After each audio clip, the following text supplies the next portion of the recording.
shortened version of the Breakfast Buzz. Good morning, Mm. everybody. Sorry, we're late. I didn't realize the time. I was out looking for topics to talk about.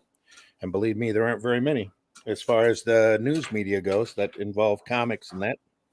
Slow news day. Slow news week. It's only the deliveries from Random House that apparently have been making the news. Oh, yeah. Yeah, that's all over the Yeah. place. Yeah. So 60, 70% losses, they're saying. That's not good. Damages. But, retailers you have to be real picky in a collector's market, and Random House should have known the market that they were getting into before they started shipping books. At least you think they would. Yeah. But you never know. It takes little lessons like this in order to get the system up and running. So, yeah, you never know. It may make all the difference to them. Yeah. Come on in, everybody. There's somebody in the house this morning. We welcome you. Come on in. I'm sure there's more on the way. We're getting a late start this morning. We apologize for that. That was entirely my fault. Varian is out of the office today. It's just me. I told him I would podcast this morning, even though I'm not feeling 100%. And apparently I completely lost track of time as I was trying to find news and talk about as far as the comic book world goes. Want to talk about everybody saying all sorts of weird crap? That's you talk about that all day. But that seems to be what's in the comic news today. Somebody won't do a convention unless everybody's double jabbed, and so is in trouble because of their anti-vax stance and blah blah blah. Oh, come on, folks. Let's just talk about fun comics. Yeah. Don't get involved. Yes. Pops Ghost, you're late. Thank you, Pops. Captain Obvious, you're there. You got news. Put it in the chat, Pops. Put it in the chat. He's got news. He's probably the one viewing, waiting. Well, we've got more than one now. So come on in, everybody. Super chats are available. We are on the YouTube as well as the internets. So and the radio. Yes. Welcome, everybody. Way too much to hype. Sorry, Pops. You need to tell me what it is first. I appreciate you. I really do. But we'll have way too much to hype. We're going to run that opening. I guess we'll see what happens. This might be a shortened version of the Breakfast Buzz this morning. For the 7th of October, 2021. Here we go.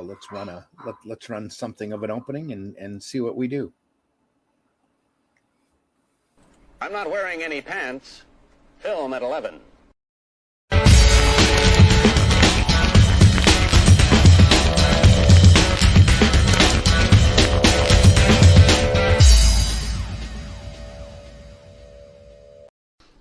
How dare you? How dare us indeed. Welcome in, everybody. The coffee is still pouring. How dare you? Is coffee ecologically sound? I have no idea. Wow. I drank it. Yeah. I seem to be somewhat ecologically sound, except for this last couple of days. I'm not very ecologically sound. Throat's all jammed up, and Pop says it's way too much to type, not to hype. Way too much to type. Way too much to type. How can it be way too much to type? Well, I think there's a writer's strike, or apparently there's a potential writer's strike in Hollywood, isn't there? Yeah, that's what we're hearing. But everybody threatens. Everybody threatens to strike. Well, the last time that happened, we got reality TV, so please don't do it. Yeah, amen. Last time we had a writer's strike and interrupted my favorite freaking TV show that they should have kept going. What was that? We had a show over here called Journeyman that I was really into. Yeah. Really loved a lot. And it's about a guy who gets yanked, literally yanked back in time.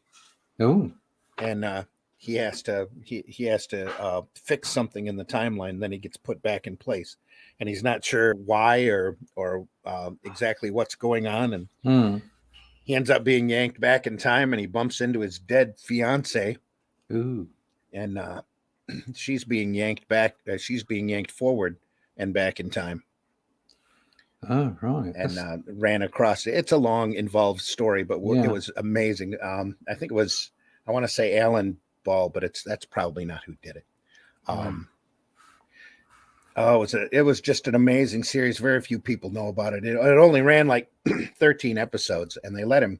It was during the writer's strike, Right. so there were a couple of weeks there that they were wide open. So he figured that he wasn't long. The show wasn't long in existence on the network. So yeah. the 13th episode, he actually looped it and connected it to the first episode. It's really, Oh, that's cool. I like really that. amazing. I Yeah. like that.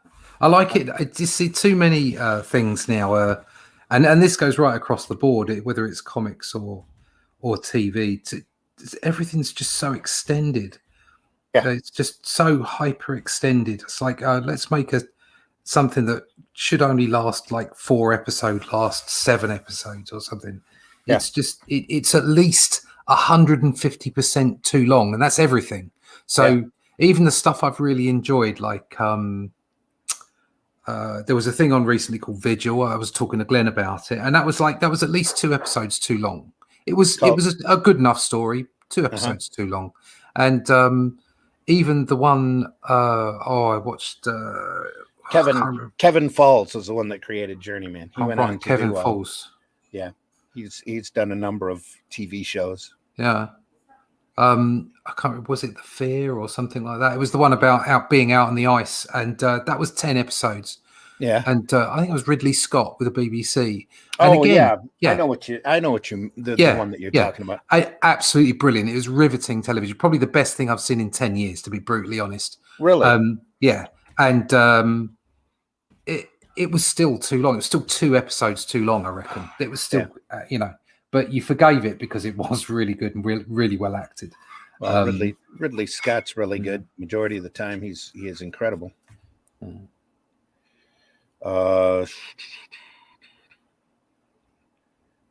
Looking at IMDb for that. He's more than a producer for that, though, isn't he? I think so. Thank you.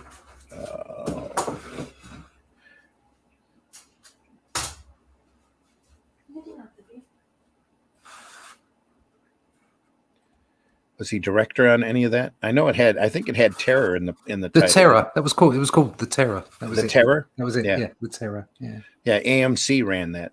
Right. Yeah. That was excellent. It was. I reckon that was the best thing I've seen in 10 years on the television. Wow. On the television. And there's, in all fairness to the television, I don't watch a lot, and I'm very, very picky about what I watch. There have been some good things on.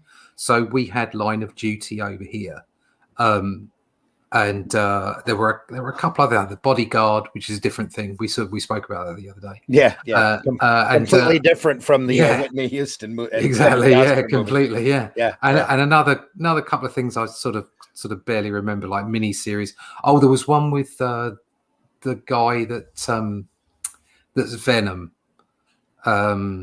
Yes, and I know the one that you're talking about too. That was on Taboo. FX It was called Taboo. Yeah, Taboo. Yeah, that was absolutely brilliant. They also did a Christmas thing about 6 or 7 years ago, maybe a little less, which was I can't remember it was Dickens. It was basically all the Dickens characters, but melded into one like murder story, and they ran that at like half an hour every night or something. And that was superb as well. But then and that was on the BBC, so the BBC can do some great stuff. But then they did War of the Worlds and they ruined it. They tried to do a Christmas Carol and they messed that up. Was that the period piece, War of the Worlds? Yeah, it just wasn't very good. It was just, it completely missed the mark as far as I was concerned. Yeah. And the Christmas Carol was awful.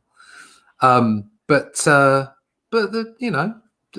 like I say, that was really good, but The Terror stands out head and shoulders above everything I've watched in the last 10 years, I reckon, on the TV. I'm gonna have to sit and watch it now. Now that Oh, it's you've good. recommended it so highly. It's great. I just hope you look at it and go, what is Russ on about? It's crap. What kind of crap is this? No. What have you done to me? If it's Ridley Scott, I'm sure it'll have some level of quality to it. Oh yeah, and the acting was awesome. I'm sure it was. And you're still not quite sure at the end of it. Apparently, there's kind of like a sort of a sequel to it, which is a similar kind of thing. You're not sure if it's supernatural or not, and it's set in a Japanese, or is it an American? I can't remember exactly what, but it was a prisoner of war camp. Okay. Yeah. They're definitely worth picking that up if I can find it. Yeah, it's a friend of mine said they saw it. So yeah. I thought it had a second season. So that's like the American Horror Story series over here that FX runs. Yeah, I still haven't seen that. Is that good? It all depends upon the season that you're watching. Ah, right. Sometimes it's incredible because it's different stories every season. Yeah, that are somewhat interconnected. It's all almost in the same universe kind of thing. I saw something called. I'm real picky when it comes to horror type stuff. Yeah. You have to be really impressive for me to like it. Yeah, I kind of burned through horror movies during the 80s, back during the Betamax days. With my first wife, I used to stop at the local video store every other day and pick up 2 or 3 movies that we'd watch at night. Betamax, eh? Remember that? The media that should have won. Yeah. My dad we had a Betamax player, and he swore by it. So this is so much better than VHS, but unfortunately, it was VHS survive. won. Yep. Yeah, didn't survive. The one you're talking about is the Terror Infamy. Oh, that they did. That's the second place in the. It's kind of not quite a sequel, but kind of a sequel. It's kind of it's sort of similar premises. There were 20 episodes apparently. 20, good lord, that sounds like that was really overdone. Maybe it was only 10. Let me look here. I'm looking at the site. Oh, Hulu has it on. Hulu has the Terror also, I believe. Right. First Terror, Into the Afterlife. No, there's only 10. It's 10 episodes. Oh, that sounds about right. I don't think it should be any more than that, really. Yeah, and season 1 was just the other storyline. Yeah, the guys on the ice, and yeah. Well, that's based in there is a real person, isn't there, that never came back. Yeah. And that also ran 10 episodes. Yeah. I said so. There is some basis in history in that. Yeah. I do like a good sort of fantasy tale, or fiction, but often when there's a bit of fantasy in it, it's quite good. When they use historical events, things that have actually happened that are maybe not necessarily explained, and if it's written well, you can get a really good story out of it. Right. Yeah, I can't stand real life TV, reality television. I can't. I absolutely can't watch unless it's an oddball subject. I've seen a lot of Pawn Stars and a lot of American Pickers. But, I think occasionally you can gain an insight, like that. There's potential for things like we have a thing called the Undateables, for you to understand how people with different lives, different issues and problems run their lives and how they work. But unfortunately, a lot of it, to me, often comes off as exploitative. Yeah. And also, it seems that those people that are supposedly, in finger quotes, normal, that want to be on telly are usually sociopaths. I mean, anybody who wants to be on the TV, especially in one of these sort of Married at First Sight things or the X Factor, right? They're all sociopaths, all of them. You really have to wonder. Yep. Yeah. Why would you want that? So I just can't. I can't stand it. I can't put it. I watch The Voice. I mean, but I like people walking up on the stage and singing without the celebrities knowing what they look like. I think that's in all fairness, that's talent shows are slightly different. Yeah. Because they're talent shows, that's the point.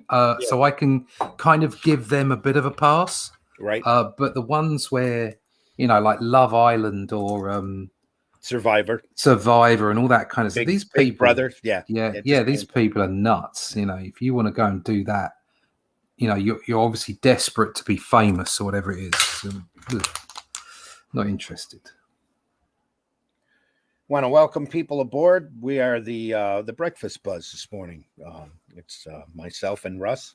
So far, Varian has other things to do this morning and is out of the office, but we welcome everybody in. Hello. Watching us on Facebook or YouTube and listening to us on Indie Volt Radio. Deeply appreciate everybody out there listening in. Sorry we started a little late. I lost track of time. Now that Facebook is back. Yeah, now that Facebook, I never noticed that it had left, actually. So. I only found out because I was doing, it was Monday, wasn't it? So I was doing my art stream on a Monday night, and I had to set up StreamYard. Yeah. So I went to StreamYard, and it was like, failure on setting it up for Facebook. So I was like, okay, what's going on? And I went and had a look, and Facebook didn't exist. It was like, wait. Although the wife and I were having trouble with our timelines, but we didn't realize that the whole site was down until after everybody said, "Hey, we're back up and running." It's like, oh, all right. Fair enough. Grant Lankard's in the house this morning. Good morning, Grant. Hope you're doing well. Hello, Grant. Chat's open, folks. Feel free to jump in there. So my campaign started on Monday. Yes. On Friday last week. So. On the 1st, yeah, on the 1st. So I'm just under a week in. I'm just up to 79 backers. So hopefully I can increase that in the next week or so. And we should probably introduce ourselves. Oh, yes. Yes, it might be a good idea. Yeah, everybody, I'm your host, Randy Zimmerman, at least host for today. Longtime alternative and independent comics producer, creator, printer, done just about everything in this business that you can imagine in the business of comics, that is in the direct market. And right now I'm working on resurrecting Arrow Comics 4.0 for the direct market. As soon as the stars align and the paper shortage eases, we'll be doing a constant stream of books available for the direct market. So I'm looking forward to getting that underway. Such titles as Hero Bot Zero, Indie Volt Revolt, Paragon and Calico, which I'm looking forward to getting those first issues out. Nobody's seen those. Well, very few people have seen those yet. Can't wait for folks to see that. There it is. Only Death Can Save Us, Book 2. Doing its thing. Techstone. Yep. Somebody's in the house this morning. Hello. Mr. Grant. Hello. How are you? I wasn't expecting to see you. I'm headed down to, I'll be heading down to the Great Wall. The Great Wall of Hudson. Yeah, I'll be heading down there pretty soon. Because I didn't. So I seen that we were last. Randy can make it. Awesome. I think I sent you a note that said that I was kind of strong enough to podcast, but I don't trust myself to drive all the way down to Detroit this morning. Yeah. So you when I seen that, you can tell I'm a little whiter than usual. So. I figured. I said, it's got to do wonders for your credit. Funny. When I seen, I'm like, we're podcasting. Okay, I'll jump on there for a little while. Russ, I'm envious of that hair or that character. So am I. I wish I had hair like that. I hate drawing hair. Hair's Well, it's one of the things where it's You can say, bitch, we're TVMADLSV. well, yeah, it's because like either I go too far on the detailing and it's you freak out when it starts looking like spaghetti strands. Yeah, And yeah. I remember what was the advice I got? Hair is just a series of shapes. I'm like, no, it's not. Well, I think. Well, I mean, a lot of the time I draw hair more solid than not, so sort of more sort of remitter-ish, if you like, or Joe Sinnott, that kind of hair. All of drawing is a series of shapes and lines. Yeah, exactly. Yeah. But in order to get some differences, especially when you're close in, I tend to just let the brush go. And since I've been using brushes rather than digital work, hair has actually become a little easier, to be brutally honest, because you just flick it in and let it do its thing on the page. I've become quite relaxed about hair, whereas I used to be it used to upset me. Yeah. Yeah, people always say, "Oh, drawing must be so relaxing." No, thinking about drawing is relaxing. When I say at the table, it becomes a full-on. Okay, we're doing this. All right.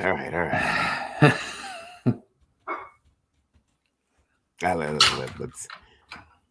Yeah, I don't understand how you're not, pinching the screen to make it go smaller or anything. I don't understand. Yeah, you got one of those little digital tablets at BuZz, huh? Okay. One of those new digital tablets that you can actually throw ink at. Pick the sheet right up. Excellent. Okay. I better thinking about it. I better see if I can order some more paper. Yeah. That's interesting. I said last night as a public statement. That, and I'm going to keep saying it at least for the next month or so. That if you're waiting for a book, if you are if you're waiting for a book, if you're having a book made or you're making a book, please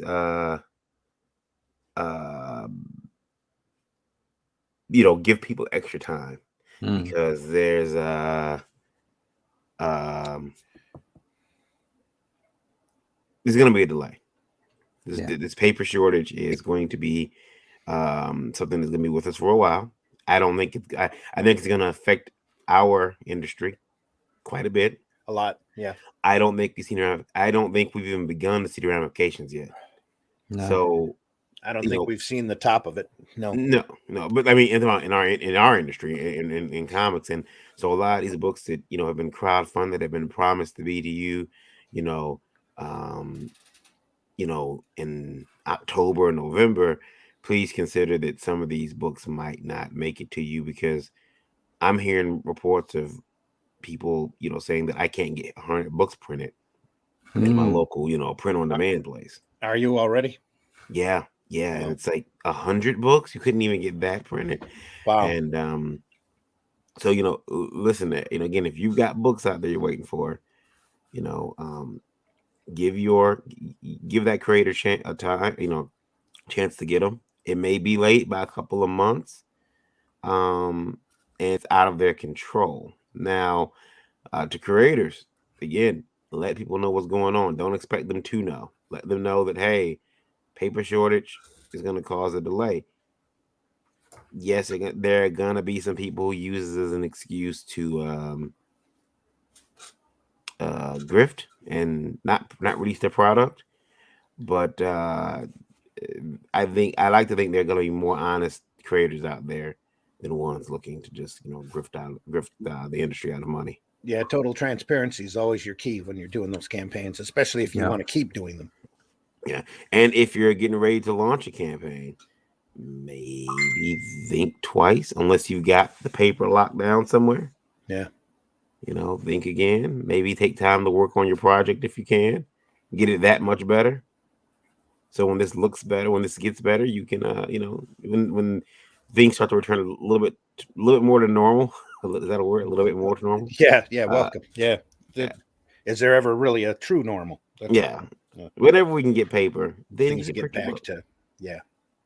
And I even heard as well that some of that is down to there's actually ships in harbors that are locked down. Yeah. So it's not necessarily that stuff isn't around.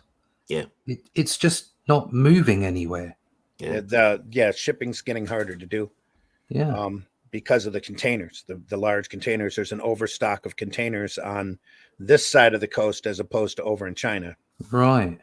That's just outrageous. It's just like sort it out. Plus dock workers, plus truckers, plus Oh it's almost, and in the printing business, it's almost been like a perfect storm because over the last 10 years, everybody's been saying print is dead, and you've seen such a cutback on actual physical printing. Yeah.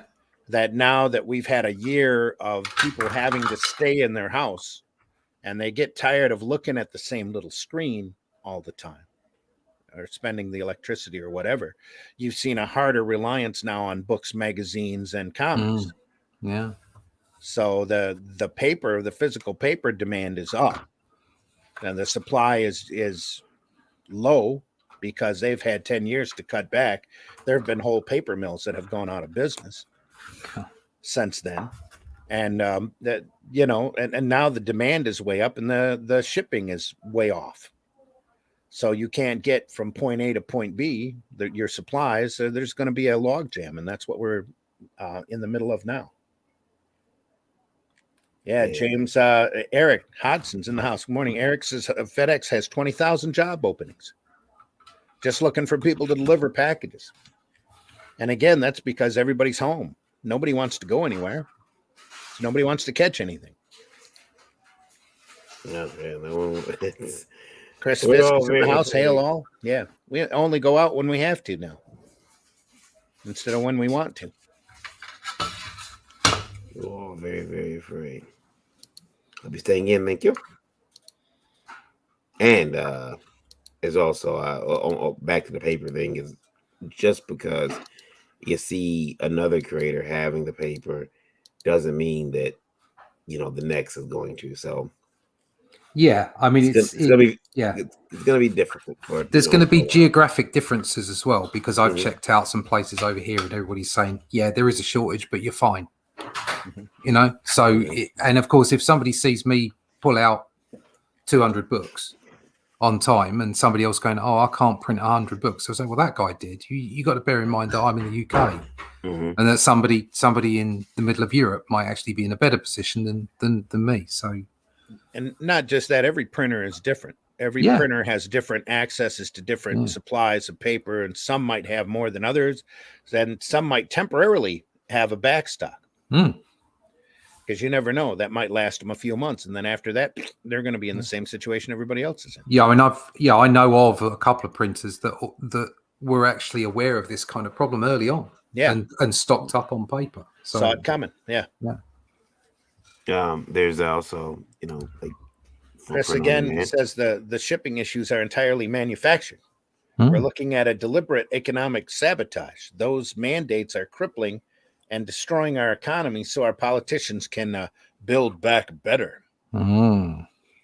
There's this isn't putting their best foot forward. I'll tell you that right now. Go ahead. Sorry. The print on demand places are going to start raising the prices. I seen an article earlier that a printer had raised their prices by, I believe it was 6%, the print on demand prices, because of the lack of paper. Yeah. So you're going to start factoring that into the cost of your books. That quote that you got, a month ago, or when you first launched your campaign, may no longer be accurate. And yes, those online quotes are just that, online quotes. If you were ready to do it right then, sure, you'd get that price. But today it's quite different. So you're going to have to also factor that into your campaigns as well. That you might have to look at a paper hike or a price hike. Yeah, it might be a little too late to put it into your price. Obviously change. Yeah, if you've already got if you've already got one running. Yeah, but you could at least. I mean, it's going to cut into your profits, your bottom line after the fact. But I mean, what can you do? This is what we got to deal with. Not only that, but right now the shipping has gone up. UPS and USPS have both jacked their rates up, which they normally do anyway around Christmas time, because the workload gets so much heavier. So people want to mail presents to each other. It's going to be even worse this year because nobody wants to go anywhere. So everybody's mailing out their presents. And it's going to get worse the farther along you go. So that's why they're saying, if you're going to order a Christmas gift, get it now. If you're going to ship it to somebody, ship it as soon as you can, because it might take longer than usual to get there. Now, do you guys think that this is going to help digital comics at all?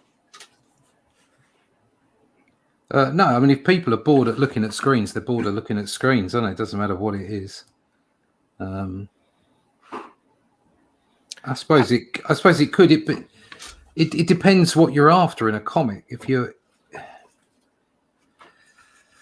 it's not going to help the collector market, is it? And it's not going to help the market of people who love to have comics in their hands. I mean, I'm not a lover of digital comics, and there's nothing that makes me want to buy a digital comic over a print one. So it's not going to make any difference to me, but it could make a difference to other people.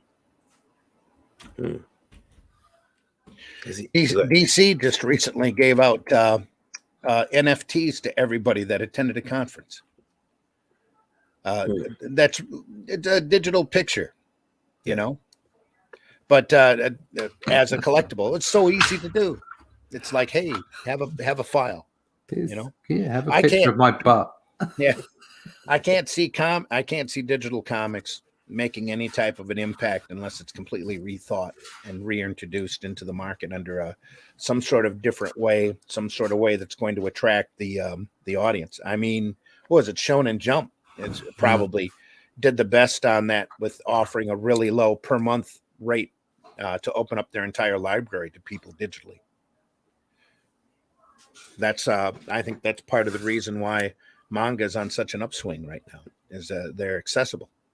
And people are reading that stuff and getting used to it. So yeah, I think that you've got to look at the larger comics producers and say that's probably the time for them to do it. They need to do it now, but they do need to do it cheaply. Shonen Jump, was it $2 a month or something? It's like something crazy small. I mean, it's difficult to beat, isn't it? If somebody says to you, "Oh, well, for $10 a month you can have all ours," it's like, yeah, but I'm getting all this for $2. Why do I need to pay you 5 times as much? And when you consider the backlog that both the big two have, but all of the larger publishers have, they could sort of hand that out for $1.99 easily a month. The problem with that is that backlog is something a lot of these, especially the big two, are just totally ashamed of. They don't want hardly any of that to get out anymore. You see it very rarely in hardbound collections for expensive prices. Well, there you go. You've got ideology getting in the way of business there. Again, yep. But there are whole, decades, half a century's worth of material that they could be printing. Exactly. That they don't want to, let alone being printed accessibly, in newspaper format or whatever. There's all sorts of different ways to get that out to the market or out to the populace. They just don't want to do it. They don't feel it's necessary. Now, when they can spend millions of dollars on a movie. Exactly. Did you hear about the was it James Bond did 90 million or something like that, and Venom did 110 million or something? Yeah. But some Chinese movie that came out that was a propaganda movie about China beating away the Americans in the Korean War or something got 200 million just in China in one day. Well, there's a lot that China can do as far as their numbers go, their stats go, that can be fishy. Let's put it that way. There's so many of them, and they Suspect. lie. Yeah. I'm talking about the government here, not Chinese people. Let's get that right. We Yeah. just lost China on the radio. No. What did you say? Yeah, what? Grab that plug. But in all fairness to the Chinese government, all governments lie. So there you go. Yeah. It's kind of their name, right? It's what they do. Could you imagine an honest government? My word. No. It'd be, Chris says China has weaponized their overpopulation as well. So it's hard to say, you know, and that really right now, folks are just looking for entertainment. And the thing that I think stalled out, that stalled out James Bond was the early rumor mill that said he was going to get replaced automatically and treated doggedly by his replacement. I've heard the film is mixed. So in some ways it's got a lot of the swagger and the tongue in cheek that has been missed from the earlier versions of earlier movies by Daniel Craig. Yeah. I think they really got the swagger right in Skyfall. They got everything just right in there. And then in the one after it wasn't so great. But it was still, I thought it was a good movie. Like I say, as I always say, I'm very shallow, so it doesn't take a lot to impress me. Now, I've heard about this film being that was some of the Spectre. Yeah, okay. It was okay. I heard about this film that some of the kind of like the woke marketing was basically off target, and that's not what's going on in there at all. But you know, there is a shock ending, and and you know, I think we're going to be seeing a reboot next time. That's so.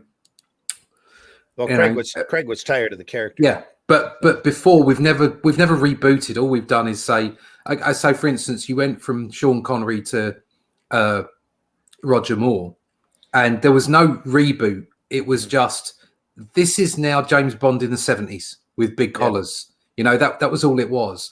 Whereas now there seems to be this. I mean, Hollywood does this all the time. With like things have to be rebooted and made for the modern world and all the rest of it, instead of just writing fun stuff. Well, there's a lot to be said for period pieces, you know, and I always thought that they should go back and just adapt the Ian Fleming novels faithfully in the time period. Exactly. That they're in, and show people this is the book. Boom. Like doing a Fantastic Four film in the 60s. Yes. Yeah. I totally agree with that. I really think they could and should, because that's back when they were actually fantastic. You know, I mean, they did it for Captain America. So yeah, and the FF is really a Cold War statement anyway, with characters like Red Ghost and Doctor Doom and that kind of thing, and the Watcher with the overbearing of government hanging over their heads, not unlike now that it's totally out in the open. You know? See, there's so much allegory in those stories. Yes. And it lets you go and find it for yourself, instead of like saying, oh, you know, tastes like mustard and bigotry.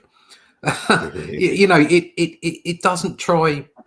And it's a testament to the skills of the writers. I'm sorry, I don't mean to be mean, but look back at those old books, and the skill of the writer in that was to comics have been political, okay, and there's nothing wrong with it. It's okay to put that stuff in. Just don't hit people over the head with it. You know, treat the reader as an adult, even if they're kids. Right. Treat them as an adult and let them find their way. That's really the charm of all good entertainment, though. It's that the writer's always going to have a point of view. It's just how well they portray it and how entertainingly they get it across. Exactly. So that's why you've got, the Twilight Zones are evergreen. A lot of the Outer Limits are evergreen, though they say a lot. Politically, there's a statement there, but they are more entertaining. The Star Trek, the original series, is also like that. More entertainment than preaching. And that's an element a lot of modern writers just can't get through their skulls, apparently. Yeah, I've seen someone say that they superheroes being our modern mythology, and that they actually learned most of their morals instead of from the Bible. They said they learned from superheroes. Yeah. And it's I think that we all kind of may have picked up something from those stories. It doesn't have to be something. It could be one thing that affected you greatly in your life, Mhm. that made you, love comics or love that character. Yeah. And for me, it's I think Batman's temperament. But again, I I was born in '82, so by the time I got my Batman, he had become a little more violent. Breaks your he breaks your neck and your shoulder, tells you to talk. It's like, well, he started off violent, really. he can't talk, Batman. You've dislocated his or you severed his vocal cords. He's gonna be unable to tell you where the bomb is. Oh no, sorry. I was stuff was dropping off of my computer and didn't need to do that. Yeah. All right. Yeah, but anyway, that's just that's in my opinion, Batman's been warped with the times. So you can he's like Russ said, he started out as violent, very dark and mysterious character, unlike what Kane had originally created, a loud and mainstream pretty much superhero adventurer character. But he started out dark and mysterious and then got light and then really lighthearted. And then you had the Adam West Batman. And light and whimsical, because comics were forced to be light and whimsical. The Captain Marvel, the Shazam Captain Marvel of the day, had such an impact on the DC line that when the Comic Code Authority popped in, they took all of the Fawcett writers and had them brought them over to Superman and Batman. So you ended up with Batmite and Ace the Bat Hound and Batwoman and Batgirl and all of this. Bat Cow. Bat Cow. Yeah. Bat. And there's a lot to be there's a lot to be said for that kind of charm and whimsy, but it's definitely not the Batman that we have today. No. Like there's room for all of this. There's no doubt about it. But it's how you treat the reader that's most important. Mm-hmm. Really, I think it is. And all these things. I mean, yes, superhero comics are American mythology in the way that a new mythology, in the way that Lord of the Rings was a new British or English mythology. It was written for that purpose, and in a way to sort of keep to do something in the same way that Greek mythology did what it did. Yeah. Okay. It's always a hero's journey. There's lots of morals in it, and a compass for you to use. So that you don't have to read religious texts. You can read human stories that inspire human emotions and human kindness, human decency. Okay, and that's what these stories are about. That's what the hero story is about. It doesn't matter if it's Star Wars, okay, whether it which is this kind of very much a family orientated tale at its heart, whether it's a Planet of the Apes, which is all about bigotry, okay, and about misunderstandings between peoples, or apes and peoples in that particular case, or whether it's Superman, who is incredibly powered but decides to work within the rules that he's been given, even though he is incredibly superpowered. So there are all these aspects of the best parts of humanity, and that's why it's great for kids to read them, quite apart from the educational aspect of being able to read comics. But these stories are incredibly important, and to just that's why people react in the way that they do when heroes are deconstructed, because they're things that people have grown up with. Could you imagine deconstructing Mickey Mouse? Oh, you don't want to deconstruct. You don't want to deconstruct Mickey Mouse. You do not. No. It's like, nope. But I mean, okay, there's probably been several cartoons where we've seen a grumpy Mickey Mouse, or like laughing and joking. But to really sort of look at him in some way and make him this depressive that he's hated everything he's done and he's never stood for anything that you thought he stood for. It's like they did to Captain America, effectively, like they're doing to Superman. It's like, come on. Literally deconstructing Mickey Mouse is almost like explaining to kids how sausage is made. Yeah. You don't want to do that. I am dead serious. You do not want to do that. You don't even want anybody to think about doing that. No, you don't. And there's no harm in having characters that you can do that too. Just don't expect people to come along for the ride and call them ignorant if they don't. You know, they're allowed to like things and not want them to change at their core, which is, you know, these people are heroes or they're villains, you know, whatever it might be. It upsets people when they see their characters missing the point. You know, the entertainment value is gone. What the hell are you doing? That kind of thing.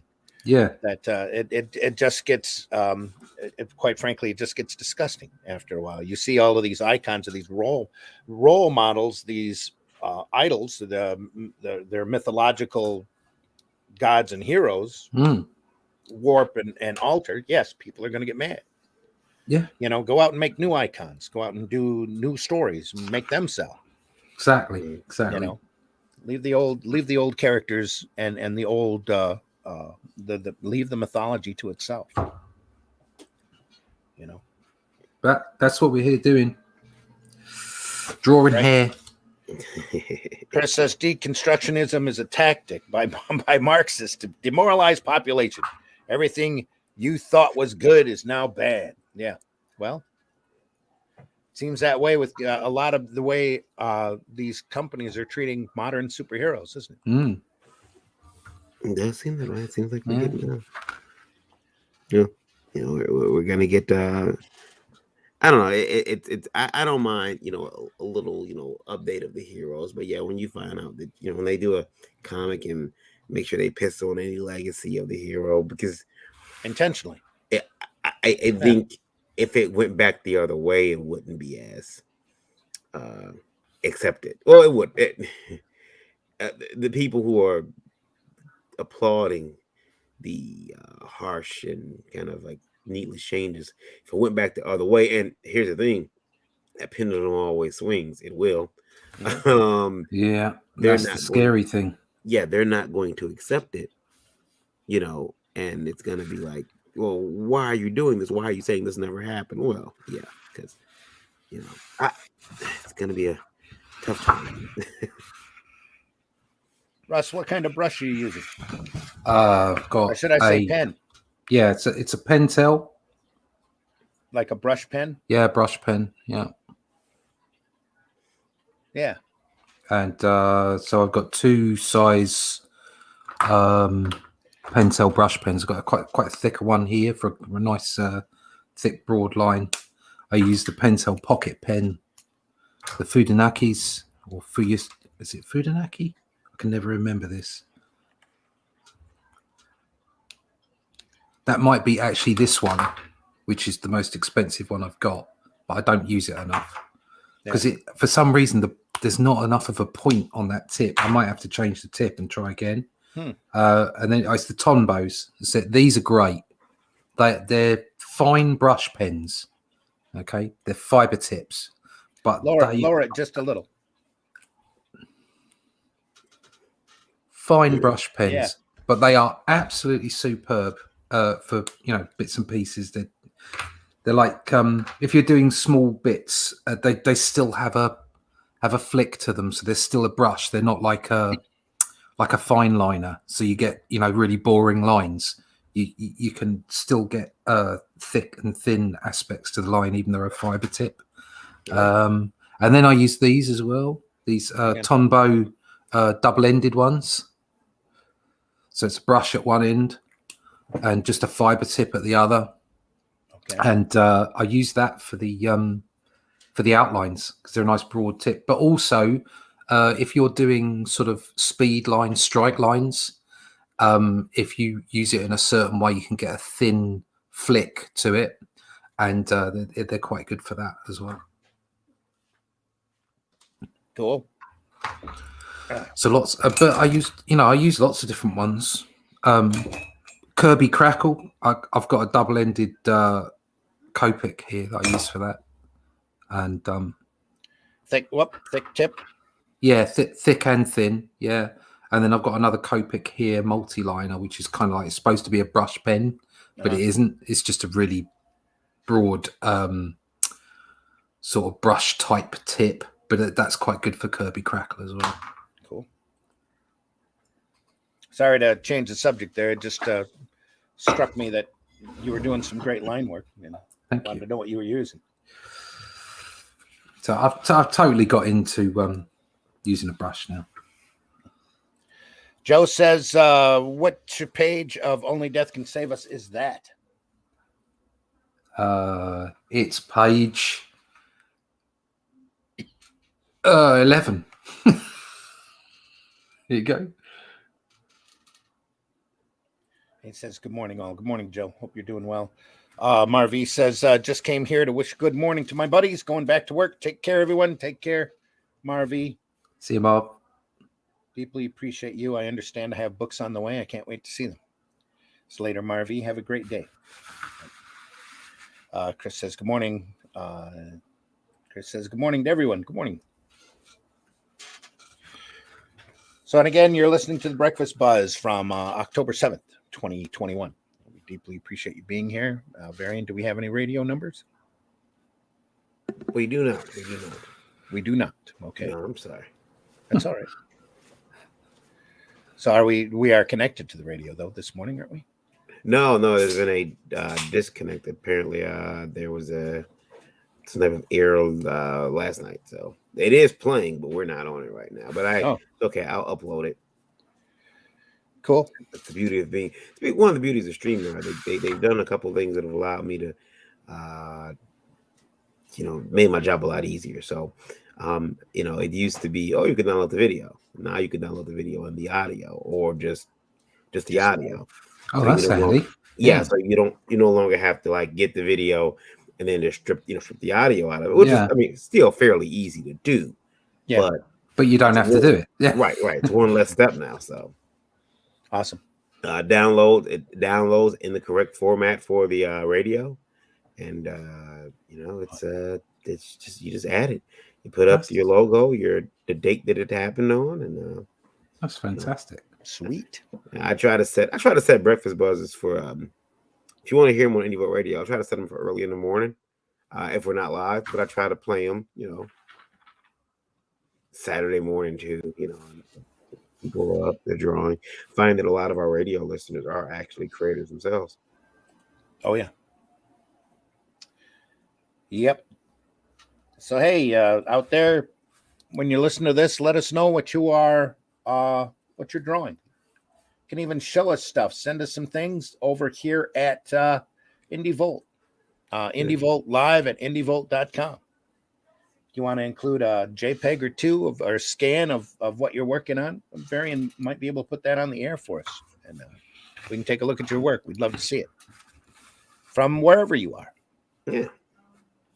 Definitely could send us stuff. A few, besides questions, you want to show us some work of yours, you want us to take a look at and talk about, we're happy to do that. We should make it a segment on the show. Yeah. If we get enough. And we don't mean that to pick on you. We'll just critique your work. Yeah, no, nicely. No, picking anyone. What the hell is this? Anyway, you call those leaves? Anyway, that's me. Yeah, that's my account. Cool that hair. Yeah, hair is scary. Learning one of those valuable lessons where you have to. Russ is drawing more, inking more hair as we speak. Yeah, that's what he does, man. It's scary. I can't. But I guess a pen would make it a little bit easier because pens give those, the changes in the stroke size as you, pull up. Yeah. Just let the pen do the job. Yeah. I mean, I've sat and watched, like Joe Kubert and Buscema ink and like they ink like they don't give a shit. You know, they just lay it down. They just put it down. That's it. That's the end of it. I got a job to do. Ink, ink, ink, ink, ink. See you later. Well, then it's not that they don't give a shit. No, it's just they no. get it. Once you do it enough, once you use that tool enough, you get a confidence in it that you can just sit there and go boom, boom, boom, boom, boom, and it's done. But it's also a matter of, you know, like you say, the confidence is hugely important. That's very important. But also a matter of you know, like just get it done. You know, get it done. Yeah. That's it. It's the end of it. Be brave. Be brave. It's the same with like using a musical instrument or using a tool at work. The more you've used it, the more confidence you get in it, the more you're able to basically use it without thinking. Yeah. Or without overthinking. It's the word. You're still thinking. It's without overthinking. That's the thing. And that's what they do so well because they're so bloody good at it that they don't overthink what they're doing. So, you know, I don't claim to be their league ever, but I take on board what they're doing. And so I try not to think too much when I'm inking. Yeah. So in order to do that, I try to make my pencils fairly tight, even though I'm penciling for me, I make them fairly tight. And then I know what I need to do and I just follow the lines with the inks. That's not to say I just trace it because I'm still embellishing as I go, still adding stuff as I go. And the end goal would be that I'm so confident with the brush that my pencils become much, much looser. And I just do it with the brush in the end. Chris says it's all about those French curves. Yeehaw. Gotta love a French curve. I have one here somewhere. There you go. Actually, a good collection of French curves. Got this one. Yeah. Oh, yeah. To guide your lines. Absolutely. And I used to have one of those blue, you know, those metal blue things with the kind of the rubbery plastic. It's a bendable ruler. Bendable. Yeah. Bendable ruler. Yeah. Oh, I thought I had one here handy, but I don't think I do now. It's been so long since I've done physical work. I really need to get back to it. The problem is that they always end up getting so bent up out of shape that they become almost useless. They're difficult to wiggle back into a straight, into the line or form that you need. I still have a collection of circle templates handy though. Yeah, right next to me. But my curved ruler I don't have here. The other thing I do is most of the time it's just on circles. So because I print this out from the computer, I print my pencils out. If I've got some circles on there, I'll do the circles in ink on the computer, and then I'll print them out and then I'll ink around them. Because it's no different to using a template. Right. You know, it's not absolutely no difference. It's just one tool or another. So as soon as I'm printing it out, I might as well do it. So, and that helps the artwork. So not a problem. And it's still a physical piece of artwork. It's still, you know, it's still there. It's still the same thing. So. Still your circle. Yeah, exactly. Still my circle. I placed it. Joe has a question to Russ. Is it because they knew the difference between embellishment and changing the pencils? Yeah, I think part of that. Notice that when others ink my art. Yeah, if you look at the way some of this, I think you know, if you can back me up on this or not, I think a lot of this came from just the requirement of speed. They needed to get the job done, and so pencils became far more like layouts and less detailed, and inkers were embellishers because they were full of, and I'm not putting any of the current inkers down. I'm sure there are great artists out there, but it is a tendency for pencilers to go very detailed with their work to the point where even if you are a fantastic embellisher as an inker, you've got nowhere to go. The pencils are just so tight that all you can do is just, you know, go over them and make sure that the lines are good. Well, you hand that to Tom Palmer though. Yeah. And you're going to end up having it look like Tom Palmer. Yeah. But that's the difference. Do you see what I'm saying? It's like those guys, that's what they were paid. They were actually paid to be embellishers. They were paid to be artists at that end of the process rather than just, make those lines black. That's the difference. And that's like I'm saying, I'm not putting down current inkers. I'm just saying a lot of them are forced into that position where they have no choice. It's, you know, that's why you can look at that run of the Fantastic Four with Sinnott's ink and see it go from Kirby through Buscema to Pollard. And it all looks. It doesn't all look the same because you can see the pencilers underneath it, Right. but it all has a really lovely consistency right the way through because Sinnott was a master artist, and it was the same with Palmer, exactly as you're saying. And those are the people that I have up. I have Palmer and Sinnott up as my examples all the time. So yeah, embellishment, yeah, and if you can, I mean, for me as a penciler and an inker now. I'm trying really hard to get my pencils looser and do more with the inks, but that comes down to time as well. I just don't. I have Matthew Seaborn. You'll have to tell me exactly how to say his last name. Who's actually doing some inks for me on Only Death Can Save Us? Okay. So he's doing the Tales from the Eternal Realms, which is like the lore stuff for issues 4, 5, and 6, which is also in book 2. He's doing the inks on those, and he's doing a fabulous job. Really, really nice. Awesome. So, you know, are you penciling tighter consciously because of that? Yes, I pencil a little bit tighter because he asked me to. Okay. So that's what I did. I was quite happy to pencil loose for him, but he said, no, I'd quite like it tighter. I really like following what you've done. So I did that for him, and he's come back with some great stuff so far. Cool. But yeah, it's some of it's also being an artist. You know, speaking from personal experience, I get a bit of OCD about it as well. I want to see the best piece I can do. I want to see the best lines I can produce. And that actually led me to going down a rabbit hole with digital inks. Now, I know there are lots of other people that say, no, I love digital inks. They are what they are. And I fully respect that. Not a problem.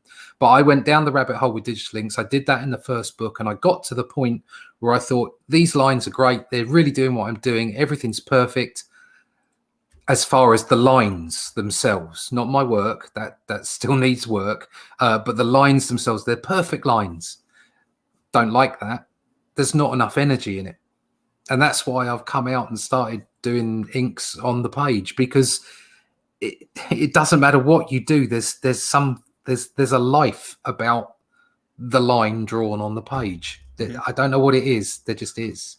And you know, it's not for everyone. I'm not saying that's the truth and everyone should work that way. For me, that's the way it's working for me. So that's why I've come back to traditional work, and it's just finding that balance between the pencils and the inks and getting it to look just the way you want it to look.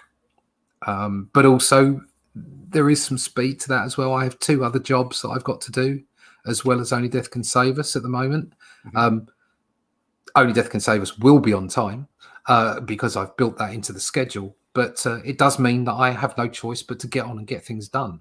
Right. So the page gets done, and then I move on and I do the next page. There's no sort of, how can this look a little bit? No, it's done. I've got to do it, scan it, get it coloured, off I'm gone. So, but that's the only way you get better.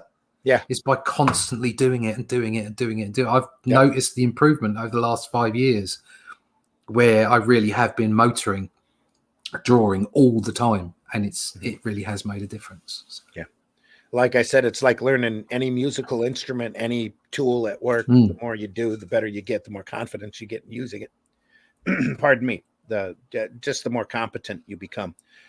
Mike Jimmy says only this year, only I started to cut back on the pencils and let the inks be the point where I add detail and depth.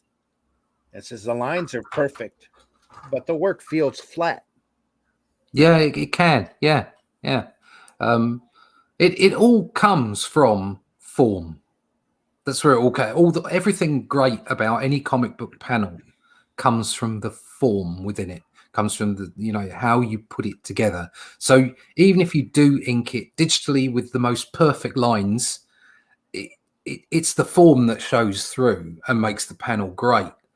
But dependent on what you are receiving, what you're getting out of the interaction between you and the comic book, that will make a difference as to whether you're preferring the traditional line or the digital line.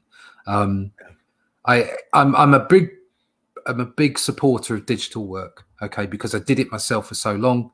It's a real tool. It's a real thing. Do not think it's a cheat in any way whatsoever. It's just a different skill set. That's all it is. And you are drawing, and it is the only downside to it is you don't have the physical thing. And I know Eric loves NFTs, but I don't really think that that's going to do it for me. I wouldn't want to have an NFT print out and hang it on my wall. I'd still feel like there was a print. I like the idea of having original artwork, just physical artwork. But it's definitely, don't ever let anybody say, "Oh, you do it digitally, that's cheating." No, it's not. Yeah, it's not. Mike Jimmy again. Digital's just as hard as traditional. Yeah, in different ways. Yeah. Folks, I got to get out of here because Eric just showed up, so we're gonna head down there. I will go live. Pops is throwing his hand up in the. Yeah, Pops is doing this. Hey, Yeah, Pops, we see you in the green room. We'll have you on in a second. Let's see. Let me bring him in. All right, we brought you in Yeah, now. don't you take off. You stay right there. No. He's got to go. All right. Got a special I got to do down at the wall. Bye, Varian. We need All to right. talk real soon. All right, no problem, man. I'll be around today. Laters, mate. You guys have a great day. I'll talk to you Yeah, later. you Take too. care. Ta-ta. We'll see you soon. Mm-hmm. Pardon me. Now we are joined by Pops Van Zandt and the madness. You caught me by surprise, Randy. I was on the phone. I've been busy. What's up, Good. Mike Jimmy? I see the chat. I see Chris. Joe, what's going on, everybody? Yep. Yeah, man. Say, Pops. We did sign up on Tuesday for CromCon. I don't know if you got the invite or not, but I did send you one, Randy. Oh yeah, I appreciate it. I do. I don't have a lot to hype just yet because of the stupid paper shortage has thrown things into turmoil. Well, we are throwing the Saturday night panel. We're trying to put together that same panel that we had last month. But Saturday 9 p.m. You're welcome to join us. Don Chin, the Brian Christgau, the guys. Adam Post is going to be what there. weekend is that? Halloween weekend. So The I gotta- 30th. The 30th Oh, okay. at 9 p.m. I should be okay. I think the weekend before that I've got something going on. But Yeah, I mean, you're always welcome to pop into the panels. We got, that's why they're there. Yeah. For people to pop in and say, hey, what's up? But yeah, we did sign up on Tuesday. We started at 2 p.m. and 5 hours, we had one spot left. I mean, it went really fast. It went really smooth. I appreciate everybody cool. signed up. Had a good time. All kinds of people, man. Monday Madness. We got that guy. Russ. Yeah, I'm That on guy's Monday gonna be there. Madness. All right. I'm on Monday he's Madness. He's gonna be there. We got Glenn Fleming's gonna be there. Oh, let's see, who else do we got? Oh yeah, in the first timer spotlight, we got Joe Catapano, Star Circuit. I don't know if you're familiar with that book or not. Real nice book, man. Real nice book. That's good. And Sunday night, there's gonna be a little, I don't know, world premiere video. A little something Pops wrote called "Call Me Freedom." And I'll make sure everybody gets to check that out. I'll make sure the links are out there because Good Stuff Comics Gator, those guys over there, they took something that I wrote and they made a video out of it, and it's going to be amazing. So you guys need to check that out on Sunday night for sure. But I'll be putting the links everywhere. Everybody knows how we do it. We have the Cluster Fudge 2 campaign that's launching here real soon. Say Cluster Fudge? Cluster Fudge number 2. Okay. You need to check that out too, Randy. We got some stuff coming up that people haven't seen before. I've been encountering a lot of new people since, the last time that I saw you at the con. Mm-hmm. I've just been networking like a bad dog all day. I'm just talking to people all day. This thing is growing. I'm really looking forward to what the future holds. Maybe doing a little table setup and getting some people's books and selling them at the local cons for them, because they can't get all the way here from, people from wherever. How nice would it be to know that you got your books being sold at some cons that you can't get to? Mm-hmm. Sure. Maybe I'll set up a table somewhere. The Madness Network. We just keep blowing up in as many directions as we possibly can. You know what I'm saying? Oh yeah. It's like, man, I just want everybody to get seen as much as possible.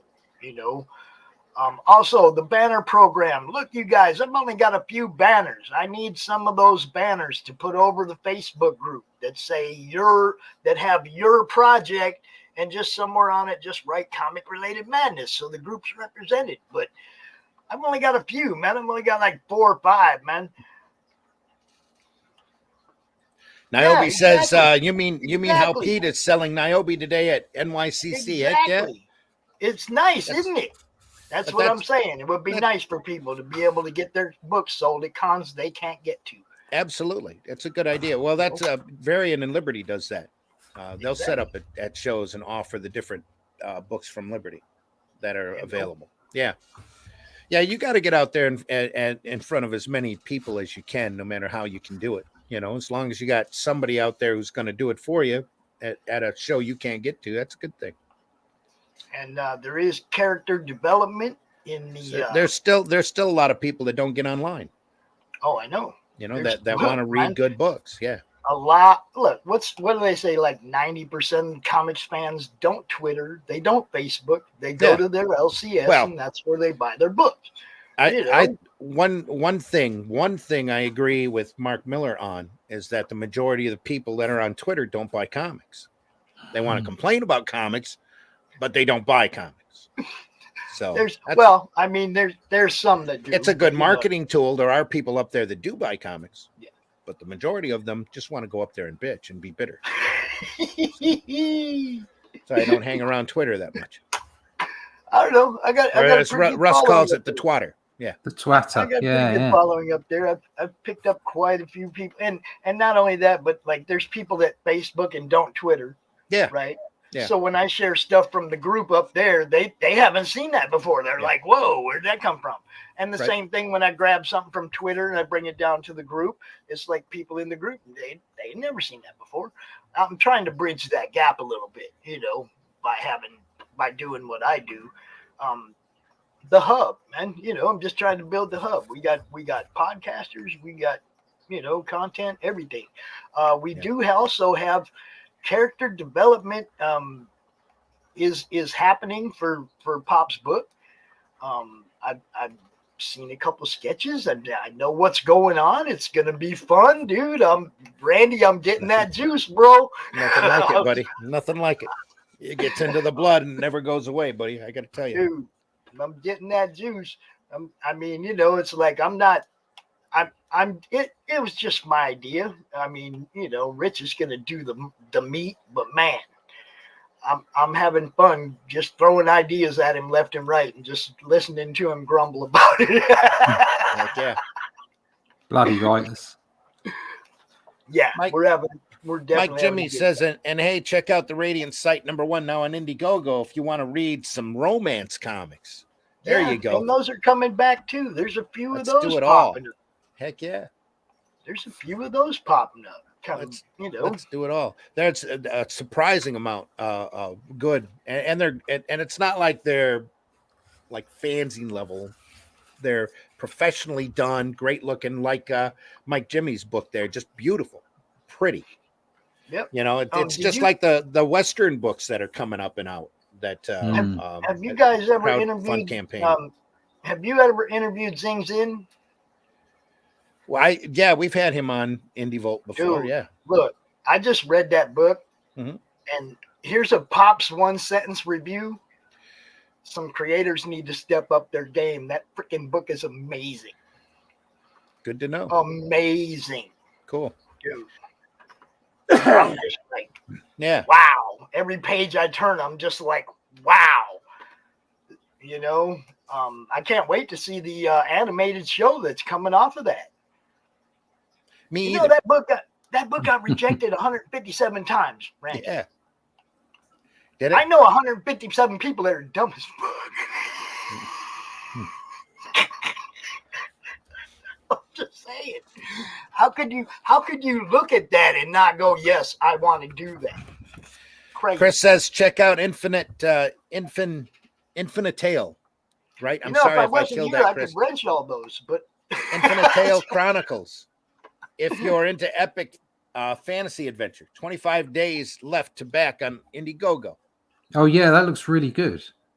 oh, it is. Yeah. It's real nice, man. I've been checking it out, and I've Mm. talked to Chris a couple times. I'm glad Chris is feeling better, actually, because last night he wasn't feeling that well. So good to see you, Chris. What's up? I can associate with that. I'm telling you. I'm down right now. Yeah. Good stuff, man. There's so much good stuff out there right now. Yeah. I got my rammer yesterday. You did? Yeah. Oh, I've been waiting for that. Dude, I got mine yesterday. It's amazing. Let me check. I'm looking at Infinite Tale Chronicles, right? Infinite Tale. Yeah, I was the first one to back rammer, and it was like when I first met Charles, it took a little while to get the momentum going on that campaign, man. It was like It does on any 4 or campaign. 5 days Yeah, in yep. before we could get It people does. looking at it, you know. And I was trying so hard to get eyes on that thing because, man, that was like Batman animation, Yeah. you know. Yeah. And now I got it in my hands, man. It's a nice looking book, real nice looking book. I'm impressed. Well, he had to go through and put a square bind on it. Yeah. And I think up the paper. He wanted it to come out in But it's not newsprint. glossy. It's still like newsprint. Yeah. You know what I mean? It's like it still has that feel when you flip the pages. It's a nice.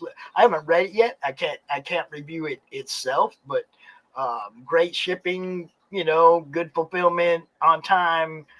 You know, in good condition, well taken care of, all that stuff. See, Right. I set a standard. That's You the way set people need.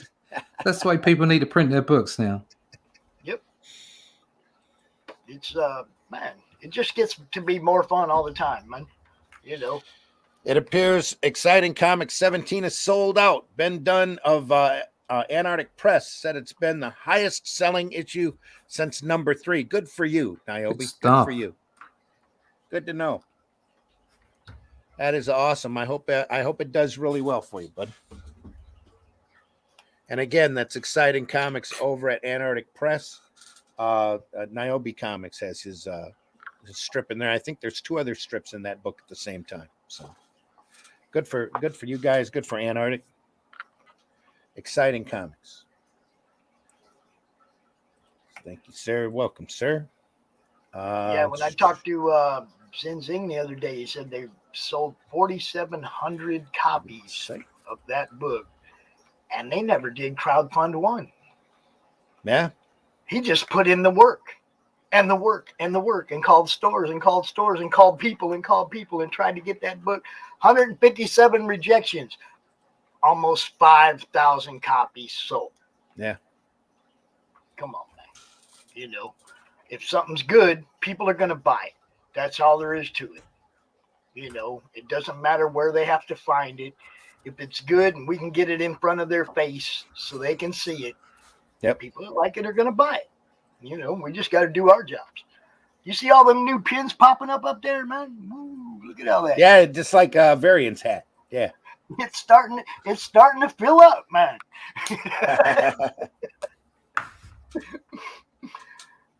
We got the Blood and Bullets one from Monty Moore, and Coffin and T3. And I don't know what else. Book of Sarah. Yeah, we got a bunch of them on there. Gonna just cover it up. Yeah. No, your pin. Look, there's different kinds of pins, Mike. Okay, these button pins, I can put them in the hat, and don't make the hat uncomfortable. Them hat pins with the thing on the back poke into my head, and I can't. They just don't work. Those ones are all up there. All them pokey ones are up there. Yours is up there, Mike. Probably that one right there. Mike Jimmy says we rise together. No use trying to climb up on other folks or their backs. Yep. Somebody That's knows so about a crab bucket. Somebody knows There you about go. a crab bucket. Little something. Yeah. The pin from Critical Blast is up there. It's Out of up there. camera. Yep. Out of camera It's up range. So it's there though. Yeah. I got an Indie Volt pen. I just never wear it. Man, mine fell off at the con, dude. At It the did. Hall of Heroes con. I had pictures of me. It was in my collar, Yeah. and then it was gone. And Wow. I was so bummed out. And Varian said he's gonna send me one, but Well, Varian's busy. So he's been running around like crazy. I'll just wait till they send the lure book, and they can just throw it in with that. There you go. Yeah. That'll be good. Looking forward to that. Looking forward to the next one too. I'm gonna write a little. Or make a little video for that one. It's unsolicited. Oh. All right. I sent Mike Jimmy a link. I'm not sure if he's able to come in or not. Mike. Man, I'm hoping to get Singular today too. Yeah, I know. I got copies of that heading my way. I can't wait to hold it in physical form. Yeah, That's gonna be. I'm hoping that comes today. That'll be excellent. That would top my day off. That'd make it a great day. I ain't gonna lie. Let's take a second and take a look at Only Death Can Save Us. Ooh. At the campaign available on Indiegogo. Only Death Can Save Us Book 2 Text Stone. Russ, tell us a little bit about that.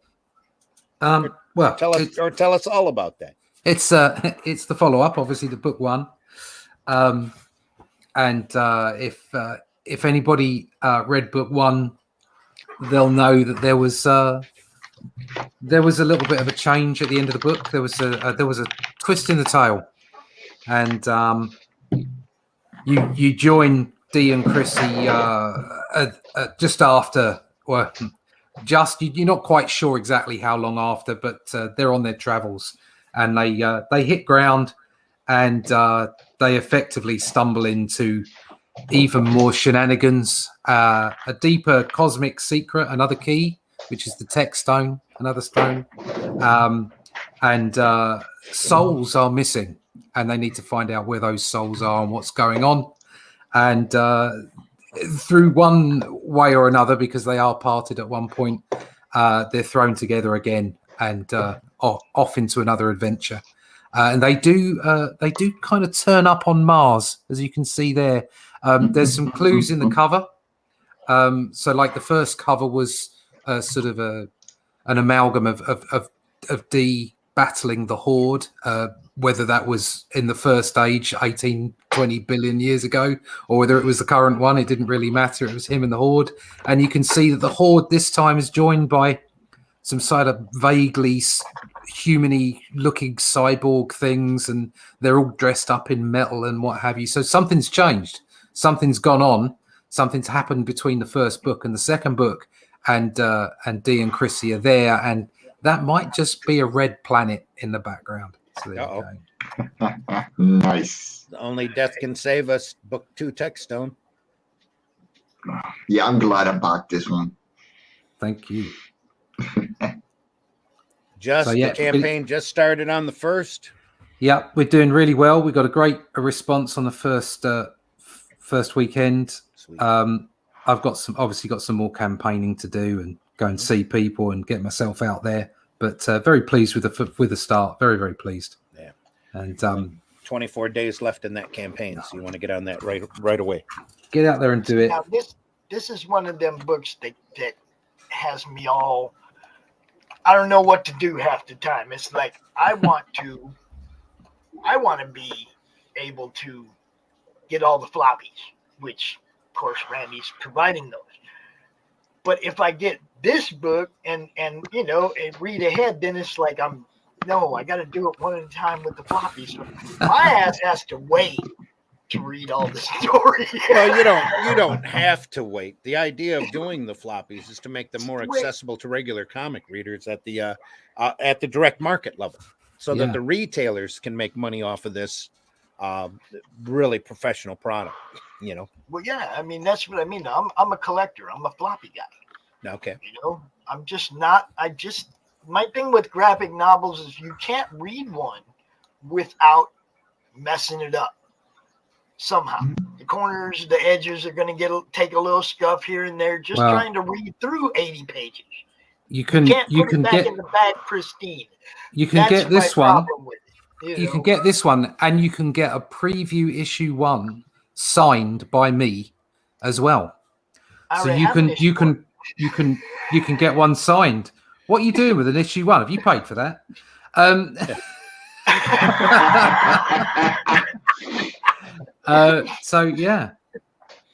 So that's what people can do. I've got an issue 1 available, an Arrow Comics issue 1 available. They've been shipped to me at the moment. They'll all be signed and people can take those. But there's also, if you haven't read the first book, there is a tier where you can get the first book and the second book at a very reasonable price for the package. Yeah, so there you go. But see, it just like you said, I want all the floppies. I'm gonna be 1, 2, 3 as they come out. I'm gonna be getting them because you can always get both. I want that run in a box. Get both. You know what I mean? Yeah. I love that. We're gonna run. The great thing about getting both is that they are, they're different physical products. Yeah. The graphic novels all in one place. It's got the extra pin-ups and bits and pieces in it. And it's printed a certain way, and the floppies they're unique in their own way. They're printed on different paper. They're glossy. They're fun. They're 32 pages. They have 3 staples. They're all these things. It's just a different way of taking it in. Yeah, right. I know. I wish I could afford to get every graphic novel and all the floppies that go with them. I really wish I could. This is one of those books for me and my association at Indie Volt. This is the book for me that made me really realize that there's so many great professional looking products out there available on crowdfunding, on the crowdfunding platform that you can't help but buy. It just looks that good. That professional reads that well. That's why I had to print it as an Arrow comic. Yeah, I know. The longer I do got, your this, speeding the longer ticket? the list gets. Is that your speeding ticket? What's that? It's a speeding ticket. Oh, it's a list. I'm waiting for. Look like a speeding ticket. Stuff your. Oh yeah. You gotta you exit out as you go along. Yeah. Mike's here, and he sent me a rather nice package. I'm waiting for That's it. right. Mike Jimmy's in the house. Are you still waiting? Oh yeah, no. I was actually going to show that off because the Sin Killer. I took 10 copies along with the Arrow logo on it to my con this last weekend. I sold 8 out of 10. That's literally all I sold all weekend. Good stuff. Yeah. So it hits so well that I sent Mario a contract this Monday going, dude, I want to publish this. Yeah, I'm going to publish this. This is going to be an A4. I'm going to do a full print run, and we're going to make this happen. Not exclusive. It's still your comic, but I need to sell this on cons because this is a money maker. Yep. Man, it's good. And we just had Niobe in the house saying that they had somebody out there that was going to sell Niobe at New York Comic Con without Larry being there. So yeah, that kind of sharing, it can just be profitable for everybody. People get to read your stuff. People get to enjoy other people's books. People make a little money on the side, selling it as well, and it's all good. Now the question is Larry selling Pete's book in Canada at the cons? No idea. Oh, you mean Ben Dunn's? Yeah. No, I don't mean is he selling the one he's in. Pete's the one in New York selling Niobe's book. Oh, okay. Yeah. Is Niobe doing the same for Pete, promoting his stuff? That's what I'm saying. Sure he is. Whenever he can do a con, it's not that cons are, pardon me, cons are very few and far between in some places. I know. So. Yeah. I know. And even the ones that are open, there's people that ain't going. Joe says, Russ says, buy my book now. Get off the fleece book. Get off the twatter. Yes. Indiegogo. Yes. Get my book. Get my book. Buy Yes. my book now. Buy Buy my my While book. you're there, All of them. Buy them all. Buy buy my them book. all. Get your indie comics. Cheap shipping to the United States. Yeah. Thank you, Critical Blast. This is it. Buy this comic. You're going to love it. Yeah. Force a second print run now. I'm actually on my second print run. Not We right- see that ain't right going to now, happen. Pops. There's a paper shortage. Yeah, that second print run ain't ever going to happen. Boy, that would make them worth more, wouldn't it? Wouldn't it? These- Wouldn't That it? second print run's gonna happen, buddy. No. The Arrow Comics is where you can get more of it. Yeah. But the books, in the way that they are being produced for the backers for this campaign, okay, and I still have a few of the first book for the third campaign, Just a hopefully. few. That's it. They're never getting printed like that again, ever.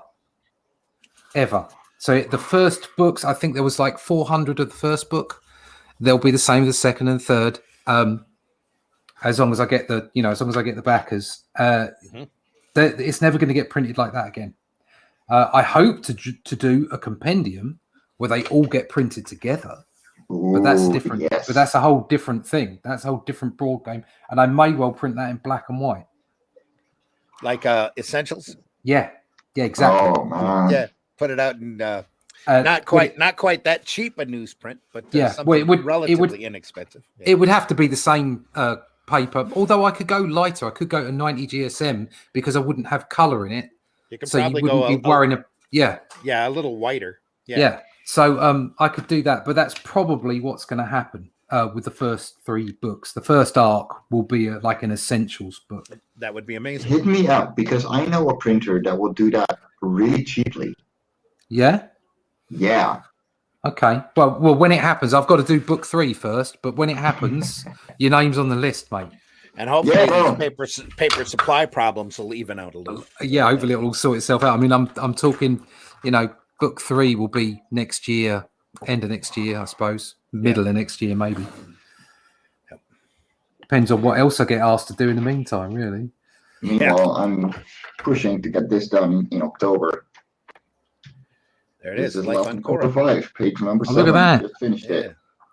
Nice. Look at I would say the ink is still wet, but I actually just came out of a nap. So Gotta have a bit of a nap. oh man, Niobe's- I need so much sleep. that. Oh man. Yeah. Anyway. I'm glad I'm sitting down today. My legs are so stiff. We did 2 really hard training sessions this week, and I could hardly walk this morning. Wow. My age was creeping up on me. There's the good stuff. There's It is. Pops with his page. There's Woohoo! Look at Yeah. that. awesome. Oh, what's back there? Oh, what's that? Niobe says, of course, I support Pete in any way I can. Plus, Max, Sam, Raj, and I are advertising Pete all weekend long to our followers. And we hope one of our fans sees him and gets a drawing done or buy a painting when picking up one of our books. Booth 1866, people at NYCC, New York Comic. Hell yeah. Heck yeah. Get over there, people. Get over Right there. after the show. Enjoy that New York Comic Con. It's all good. Russ, I'm going to play your trailer. Okay. Here we go.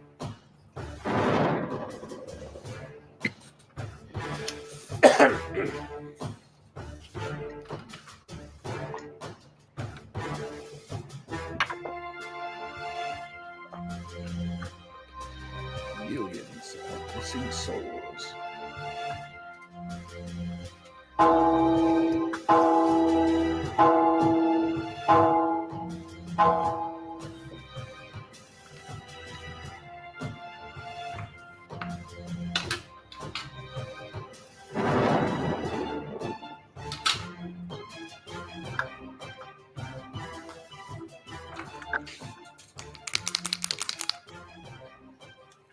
Shipping in March 2022.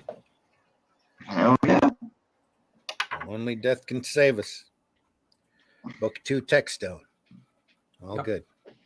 I don't know what book 3 is called yet. But I do know what's happening. So You know what's happening. You just don't know what you're going to call it. I just Yeah. don't know what to call it. Yeah. So Rick will probably come up with another interesting another interesting stone. There's the tech stone in this book has ramifications that may well. It looks like it's actually part of the bedrock of the story in arc for 4, 5, and 6. So he came up with that. We've kind of like developed a writer's room. So I tell him kind of where the arc is kind of going, and the kind of beats that I want in it, and certain visuals that I also would really like to bring into the story and how that would work. He goes away, has a think about it, puts a plot together, comes back, and we discuss it, make the changes necessarily. Then he plots it out completely, and he gives it to me in kind of like page chunks. So like page 3 and 4 is D talking to the Supreme and then getting his gear together, and that's all he gives me.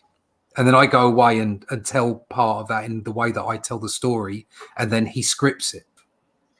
So we've already scripted and penciled and got all the first part done, and actually all the lettering's done as well.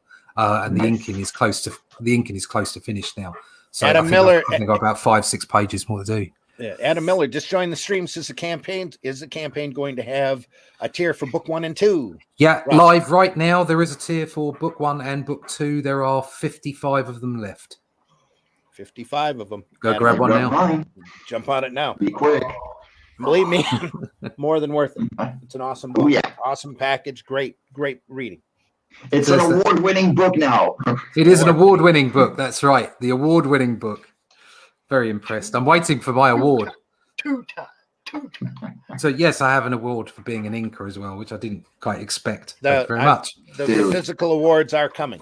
So. Excellent. So I can put it up there with my karate trophies. Yep, that's what we're hoping. Nice. Everybody will show it off when they get it. So.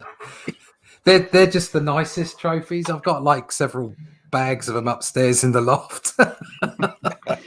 All the crappy ones. Oh, let's not get boastful, buddy. Oh, those are just the nicest ones. They are. Well, my daughter has got a bag of them as well. So.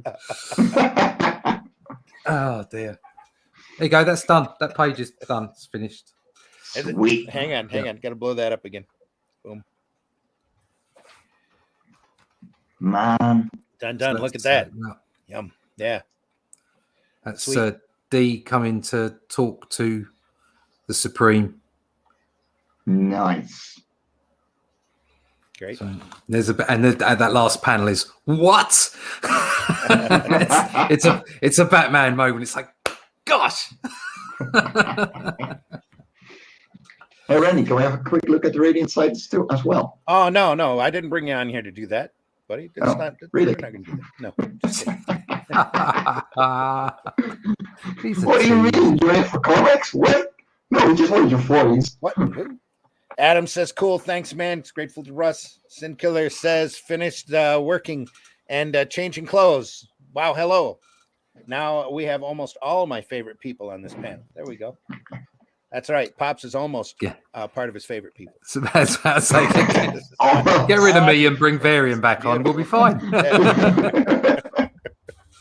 All right. Let's take a look here. Hold up. There you go. Pops, do I have to show the amount of art that I have for Marv? Got a page on Look my at wall. the Man. page. Got a page on his wall. There you go. Page on my wall. Love that. All right. Dude, it's right there. It's like right there. I look at it every day. It's right there.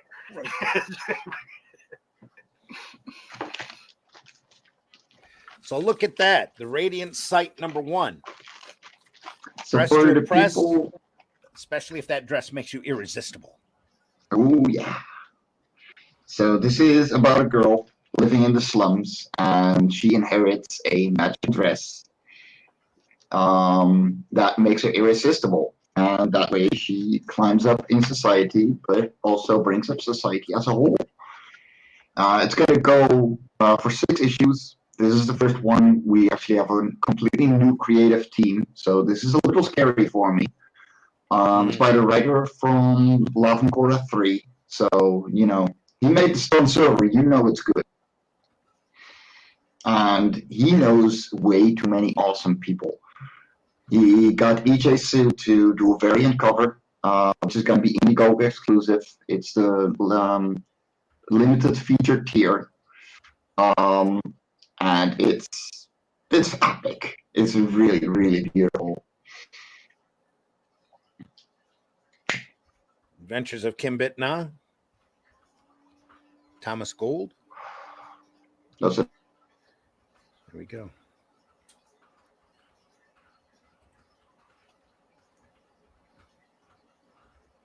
Anything else you'd like to tell us? Mike, are you there? Mike, did you freeze? Mike is froze. Mike's frozen. Okay. Well, we can still look at that campaign, though. Martin Fisher is, I think Martin Fisher is the other guy involved in it. Good stuff, man. I mean, you know, it's Korean drama. Is that what they call it? It's like a Korean soap opera. It's got a definite manga influence to it. I don't know if it's Korean so much. Yeah, it's definitely Korean. I just don't know what they call the. Oh yeah, okay, yeah, I see it. Yeah, Mike could probably fill us in more if he wasn't so frozen. Yeah, there you go. But it's, you know, I mean, if this is, it's like Cinderella without the wicked stepmom and wicked stepsisters, kind of, you know. And Mike Jimmy has has add-ons with Korra. There he is back again. Mike, are you there, buddy? I'm back. Okay, good. There we go. He's back, Jack. What more can you tell us? So I'm on my phone. I'm really sorry. My computer had a blue screen. Not a problem. But yeah, this is a Korean drama inspired series. So if you like your K-dramas, if you really are into your soap operas and your romances, with, you know, the kind of typical Cinderella story, this is totally for you. We're super proud to present it. We have an amazing artist working on this, Arch, and 2 colorists, go figure, Yannick and Ellen Leipzig. And they are just making such wonderful work together that, yeah, once we got around to feeling like getting the first 6 pages, and I think I sent them out to quite a few people as a preview. People just came back to us like, "Whoa, when is the rest coming out?" Because this is top notch. This is nothing like Life on Korra, and I admit that. But man, it's good. And to see a writer that I'm used to making, you know, fantasy adventures and small things, you know, with Love and Korra, to come back to me with a fully scripted 6-issue series that just absolutely rocks. I gotta turn off my PC. Yeah, I'm really happy to see where this is going and see the quality that's being put down. Martin really got some awesome people on board. So with the trailer, he managed to get a very known voice actor as well to do the voiceover for this.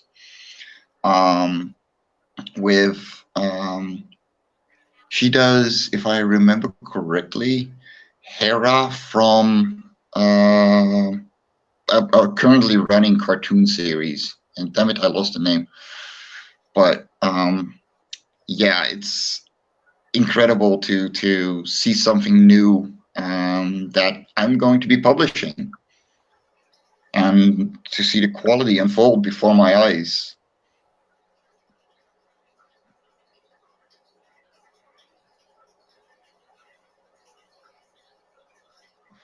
Did we lose him again? I think no.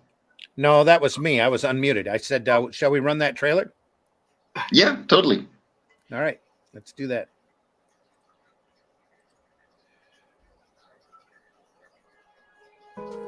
The city of prosperity. Riches for some. But for the masses, scraping by is all they can do.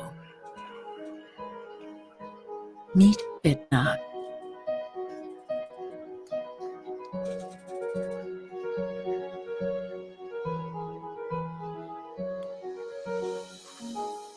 It's a hard life with an even harder reality.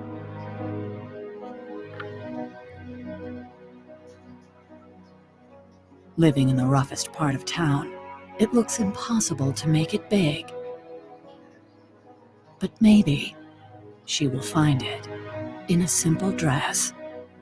The Radiant Sight, a new romance story by Martin Fisher. Now on Indiegogo.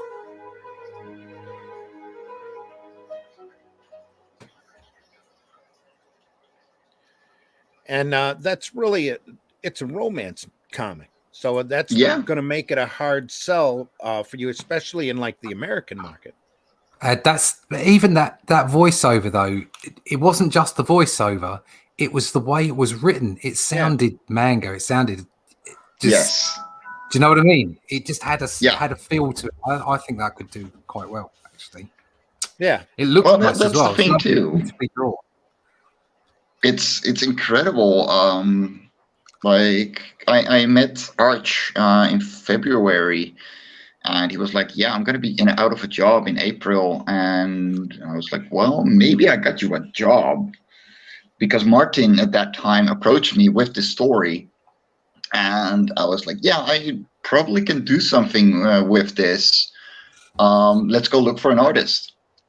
And by sheer luck, I met this guy, and he's been delivering beautiful work. We've had to pull him back a few times when he went off script, but for the most part, top-notch stuff.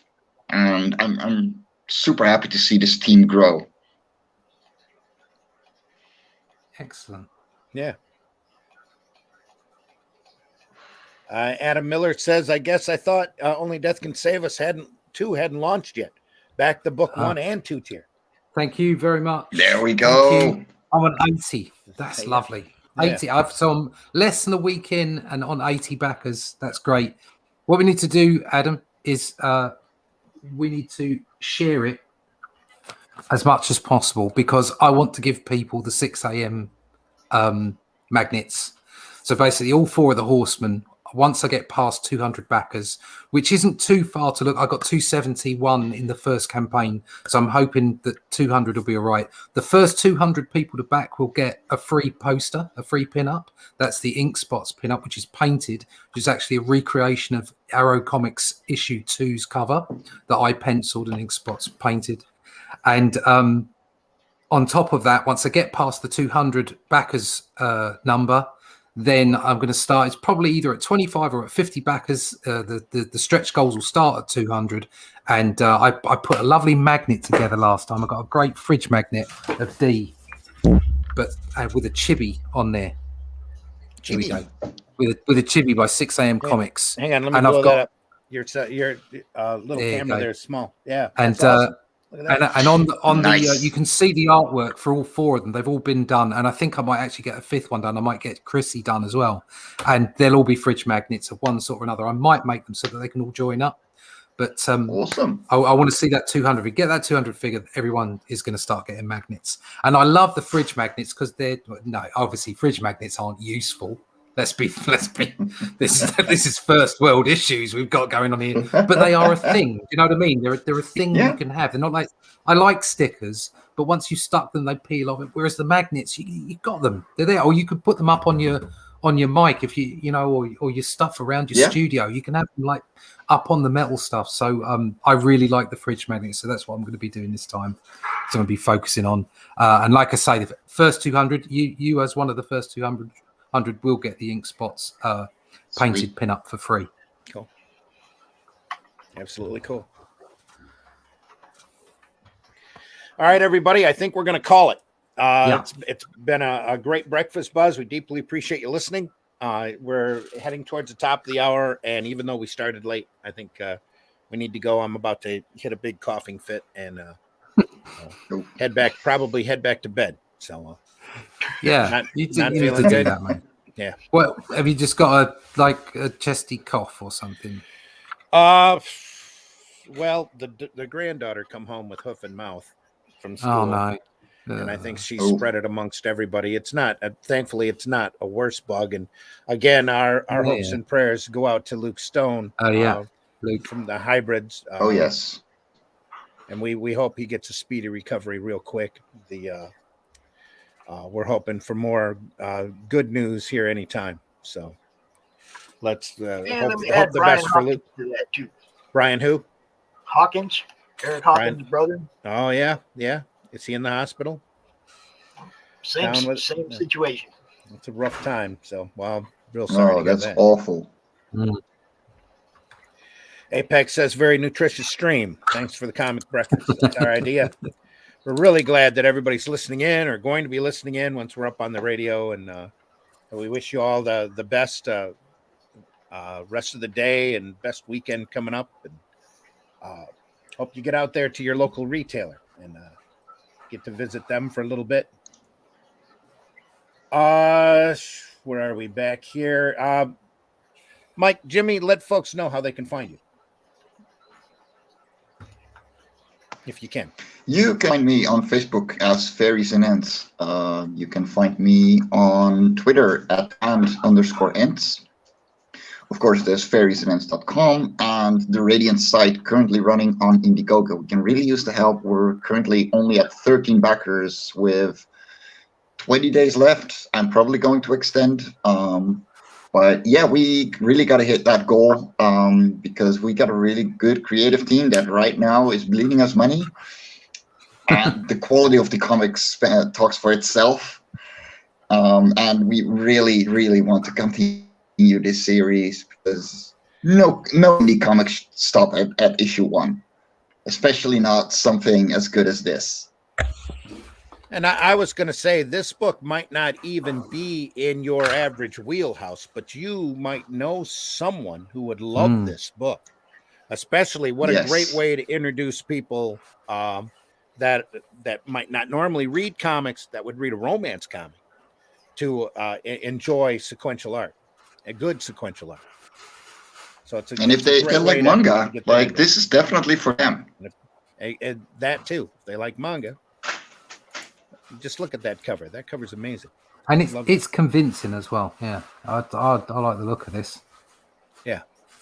And again, that's the Radiant site, #1 over on Indiegogo. So go over there and check that out. We appreciate you being on, Mike, Jimmy. Thanks for coming on. Always a pleasure. Short notice. Yep. Pops, let folks know how they can find you. All right, we got the race to 1,000. There's some podcasters that are racing to 1,000 subs. So go check out Comic Talk with Pops Van Zant on YouTube. Subscribe. Help me pass Wee Bros, man. Help me pass Wee Bros. We can't have him. All right. On Facebook, I'm comic related madness. Join the madness. We're approaching like 2,500 members.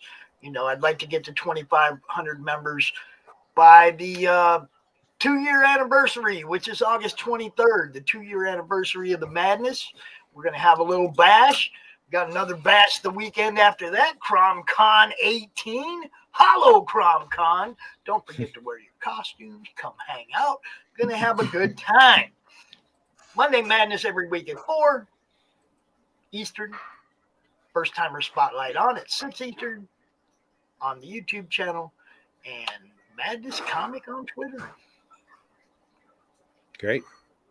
Russ, let folks know how they can find you. Yeah, you can find me at russleach.com. You can find me on YouTube as Comic Book Black Belt, and you can find me at comicbookblackbelt.com. They're the same site, just different ways of getting there. You can also find out more about the book at onlydeathcansaveus.com. The store will be live soon, so you can get yourself some t-shirts and mugs and stuff like that. You can find out more about the campaign over on Indiegogo. Just look for Only Death Can Save Us 2. And you can come find me on the Twitter, the Fleecebook, on the Minds, and on the Instagram. And I'll always be there to chat about comic book artwork. Absolutely.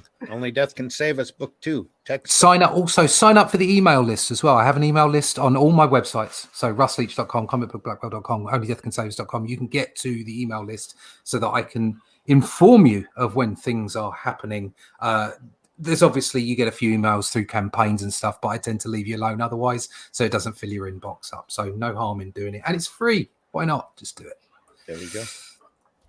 Yeah, and like Adam Miller said, he didn't know that your book 2 campaign had even started up yet. No, that's right. Yeah. So I would thank Adam for listening in and finding that thank out you, Adam. back in Thank that you. campaign. And email lists are important. I've got about 450 contacts now, so it is growing. It's getting there.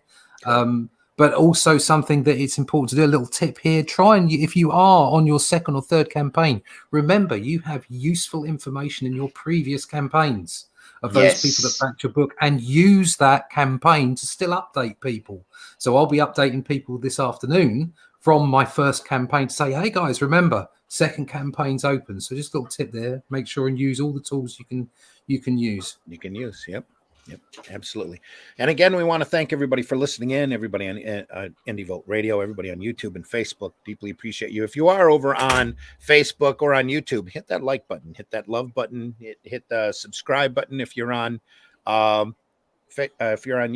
hit that bell for notifications, because you never know when we'll live stream again. Our next scheduled live stream, since this is Thursday, will be Pitches Be Crazy. That should be coming up Saturday afternoon with Brandon, Saturday afternoon at 2:30 Eastern Standard Time, where we have people that have crowdfunding campaigns going on, and they get to pitch it in a crazy and unusual way. It's quite a variety show and a lot of fun.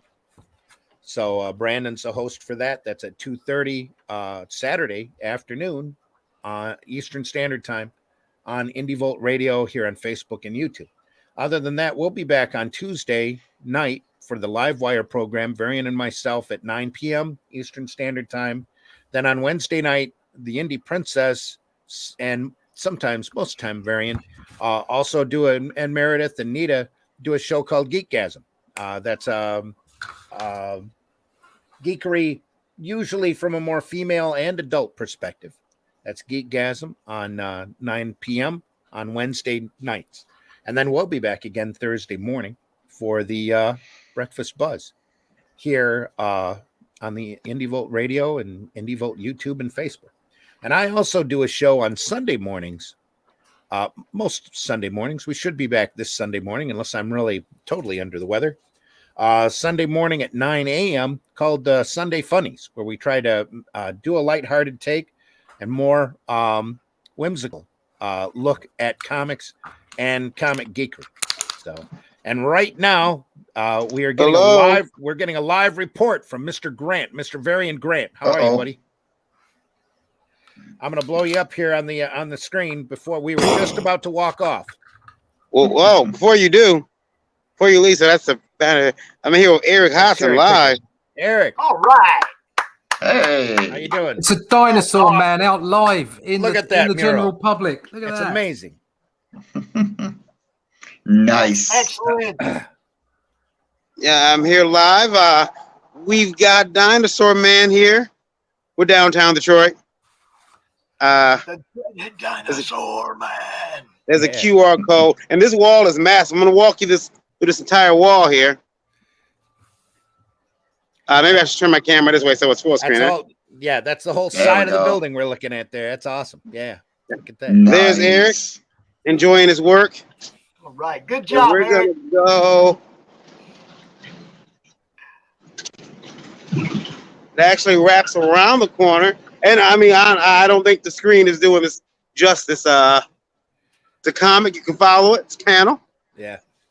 You are a fool. You are a fool. Spaz the cat jumps. The bad guy. Oh, you see who that is up there, don't you? Top panel. Yeah. Nice. I'd know that hat anywhere. That's right.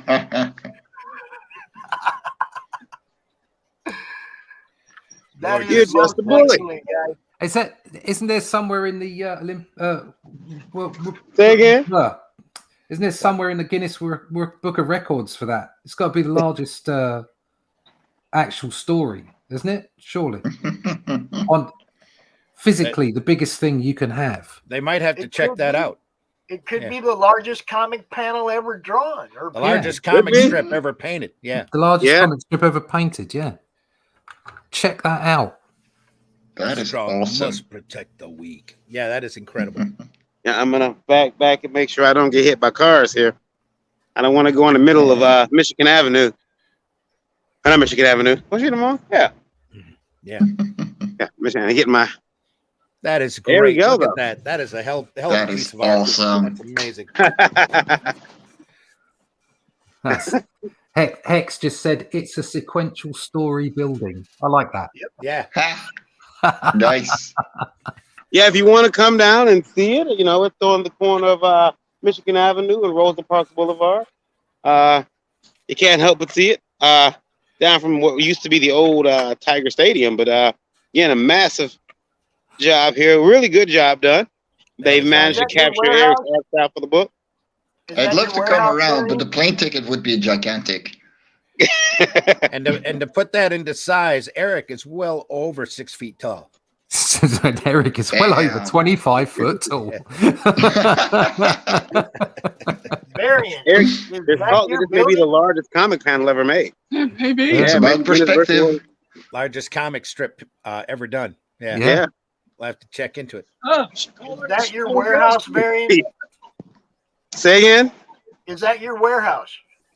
No. This is a what is this building used for? We're in the Corktown area.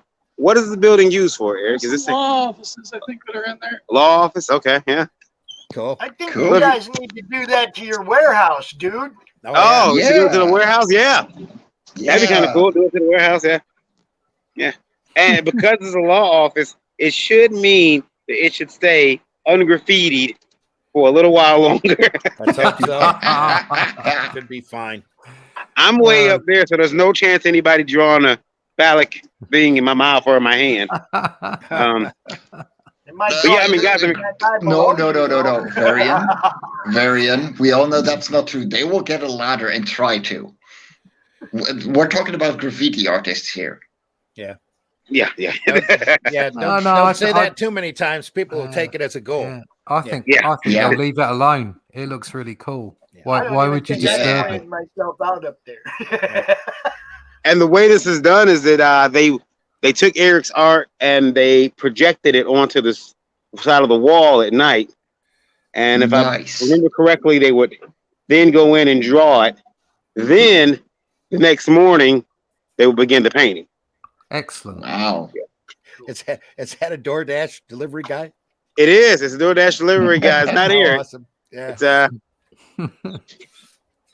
yeah. So you know, and Eric's very grateful to the good folks at DoorDash who selected him for this. This is definitely cool to see.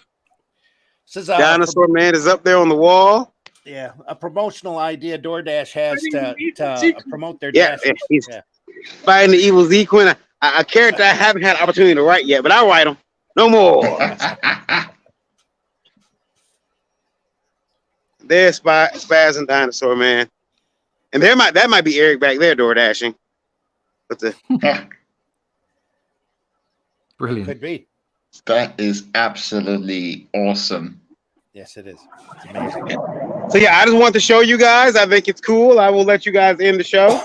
We made it out here just in time. You did, barely. I like your new roving reporter style. Yeah, but you phone it in. This is Bart Simpson. Did he really want to feed the pigeons? I don't know. I like that. I think you should do that more often. We could call it Varian's People. You could go and find all the saddos. Roving reporter report. Yeah. I'll come out of my home and do more roving reporting. You know, straight from the scene with a little Indie Vault badge on and everything. That would be great. Yeah. However, you guys know that because it's me. If I see something I don't like, I'm getting the hell out of there. Like that one reporter. Oh no, I don't like that. I'm not having any of that. I'm off. Yep. All right, guys, I'm gonna get out of here. Thanks for joining us. We're gonna get some more pictures of this. Fantastic. Yeah. I'll talk to you guys all later. Cheers, All man. right, man. Take it easy, man. Thanks a lot. I'm really glad you got on in time. Yeah. That's great. Yeah, Very cool. Thank you. that is awesome. Tell Eric congratulations. Everybody, that was a direct report from the street. And again, if you're in the Detroit area, swing by 1842 Michigan Avenue, right around where the old Tiger Stadium used to be. It's right on the side of the wall. That's awesome. That was awesome. Side of a building. Yeah. And that's a promotion that DoorDash had done. They had their Dashers fill out a form. They wanted to promote what the Dashers do when they're not dashing. And Eric told them about Dreaded Dinosaur, the strip he has on Webtoons and Tapas. And they said, hey, we can take that strip and put it on the side of a building if you want. He's like, heck yeah, let's do that. Hell yeah. Good stuff. Good stuff. So that'll be a great promotion for everybody in general. So it's fantastic. Now you guys need to do that to your warehouse. Like I said, do that Yeah. to the Liberty Warehouse. That'll be up to Varian's warehouse. Yeah, we can do that then. I've done large murals before, so yeah. It's been a couple of years. But yeah, done that. Yep, there it is. Apex Comics, 1842 Michigan Avenue. Yep, Dinosaur Man. Sweet. Fantastic. And again, we want to thank everybody for listening in. We hope you had a good time, good show, and I guess we'll see you soon. I've been your host, Randy Zimmerman. You can find me on Facebook and Twitter, but not very often. You can find, more importantly, you can find Arrow Comics 4.0 on Facebook is Arrow Comics 4.0 and Friends of Arrow Comics 4.0. You can find Arrow Comics 4.0 over on Linktree, Twitter, and Instagram. As we have a lot more announcements coming up as we get things rolling again, probably after the first of the year, as soon as this paper shortage calms down a bit. And we're able to gear back up. We will be offering regular products great products on a regular basis for the direct market out here. We can't wait. We can't wait to have that startup. But in the meantime, it gives me a little leeway to get a little head start on some stuff. So right now I'm finishing up Hero Bot 2, and I'll be jumping from there into Calico 2 and Paragon 2. And Russ has got the first 3. Only Death Can Save Us done. Hybrids that we're printing is done until issue 10. We hope for that to keep continuing as soon as Luke gets well and gets out of the hospital. So, and Revolt we just put together as we go along. So, I'm that's really a collection looking forward to those collection books. of short stories. It's a lot of fun. Yeah, they're great looking books. Russ should have his books here anytime. I know it went out earlier this week, so he'll be able to see what number 1 looks like. So. Finally, yeah, I'm sure he'll be showing that up. Well, I can show you what it looks like, but it's so different. I know I know it's wanting it in my hands. That's the thing. But yeah, it's a whole different thing too. It's I can't tell you. I know we're at the end of the show. Sorry, I can't tell you how exciting it is to not only have the book. Like the book is the way I want it as a graphic novel. That's how I envisaged it. Yeah, but envisioned. Envisioned it. That's the one. But the idea of having it in those floppies and out in the wild, as it were, living its own life out in shops that's blown me away. That's just brilliant. So that's to have them both is awesome, and to be able to service so many potential readers, both as backers, giving them that special book, and just as a general public being able to go out and get a copy of it, in floppy format. Fantastic. I can't tell you how pleased I am at all. So, yeah, and I desperately want to have one in my hands. We desperately want everybody to have one in there. Yes, everybody should buy one. Novel and the floppies as soon as 8 possible. billion people. You all need one. There you go. Probably we only have to sell one if 8 billion people bought one each. But yes. I'm sure creativity would drive me back to the board even with that much money in my pocket. All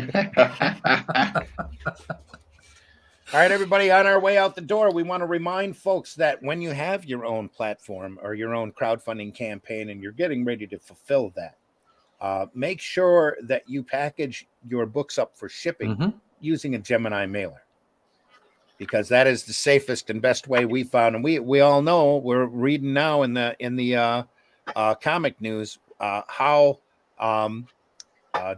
terrorizing shipping things incorrectly can be. And yes, we're sorry there's going to be some damages on the part of Marvel, but Don't Anyway, make that same mistake. Don't make that same mistake when Mhm. when it comes to shipping your books out. Use a Gemini mailer. Go over to Gemini Comic Supply.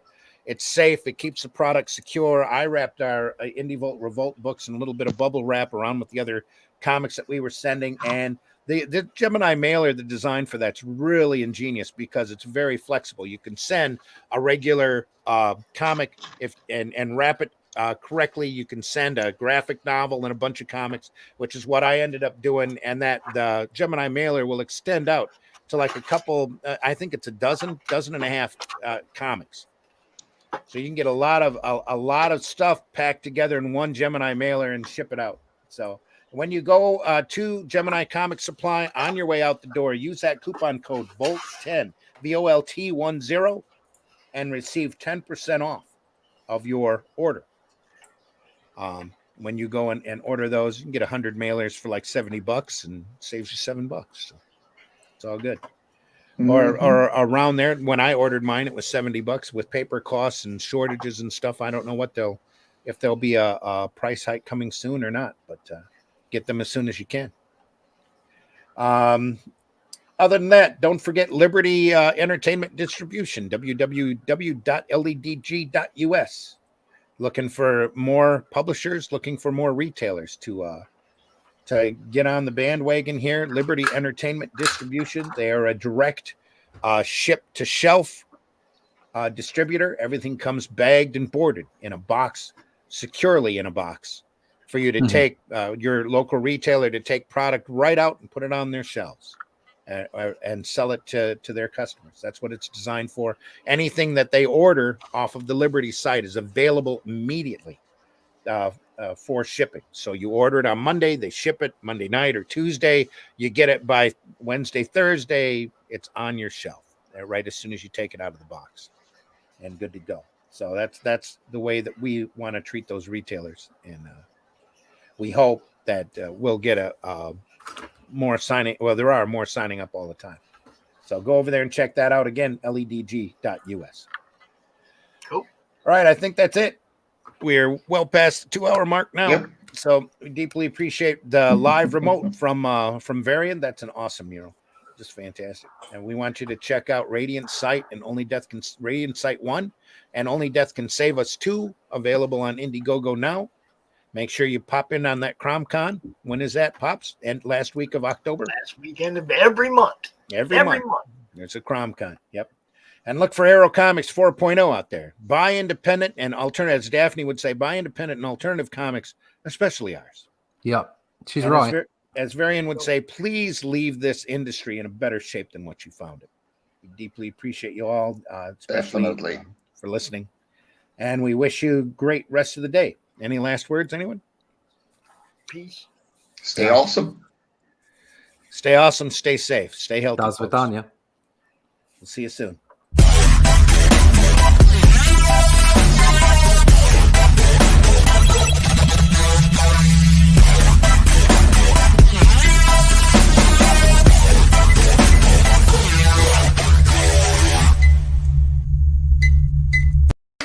Yay! Think about what you've accomplished. Do you draw the Flintstones naked? There's a market for that. Daphne, do we have something we want to add?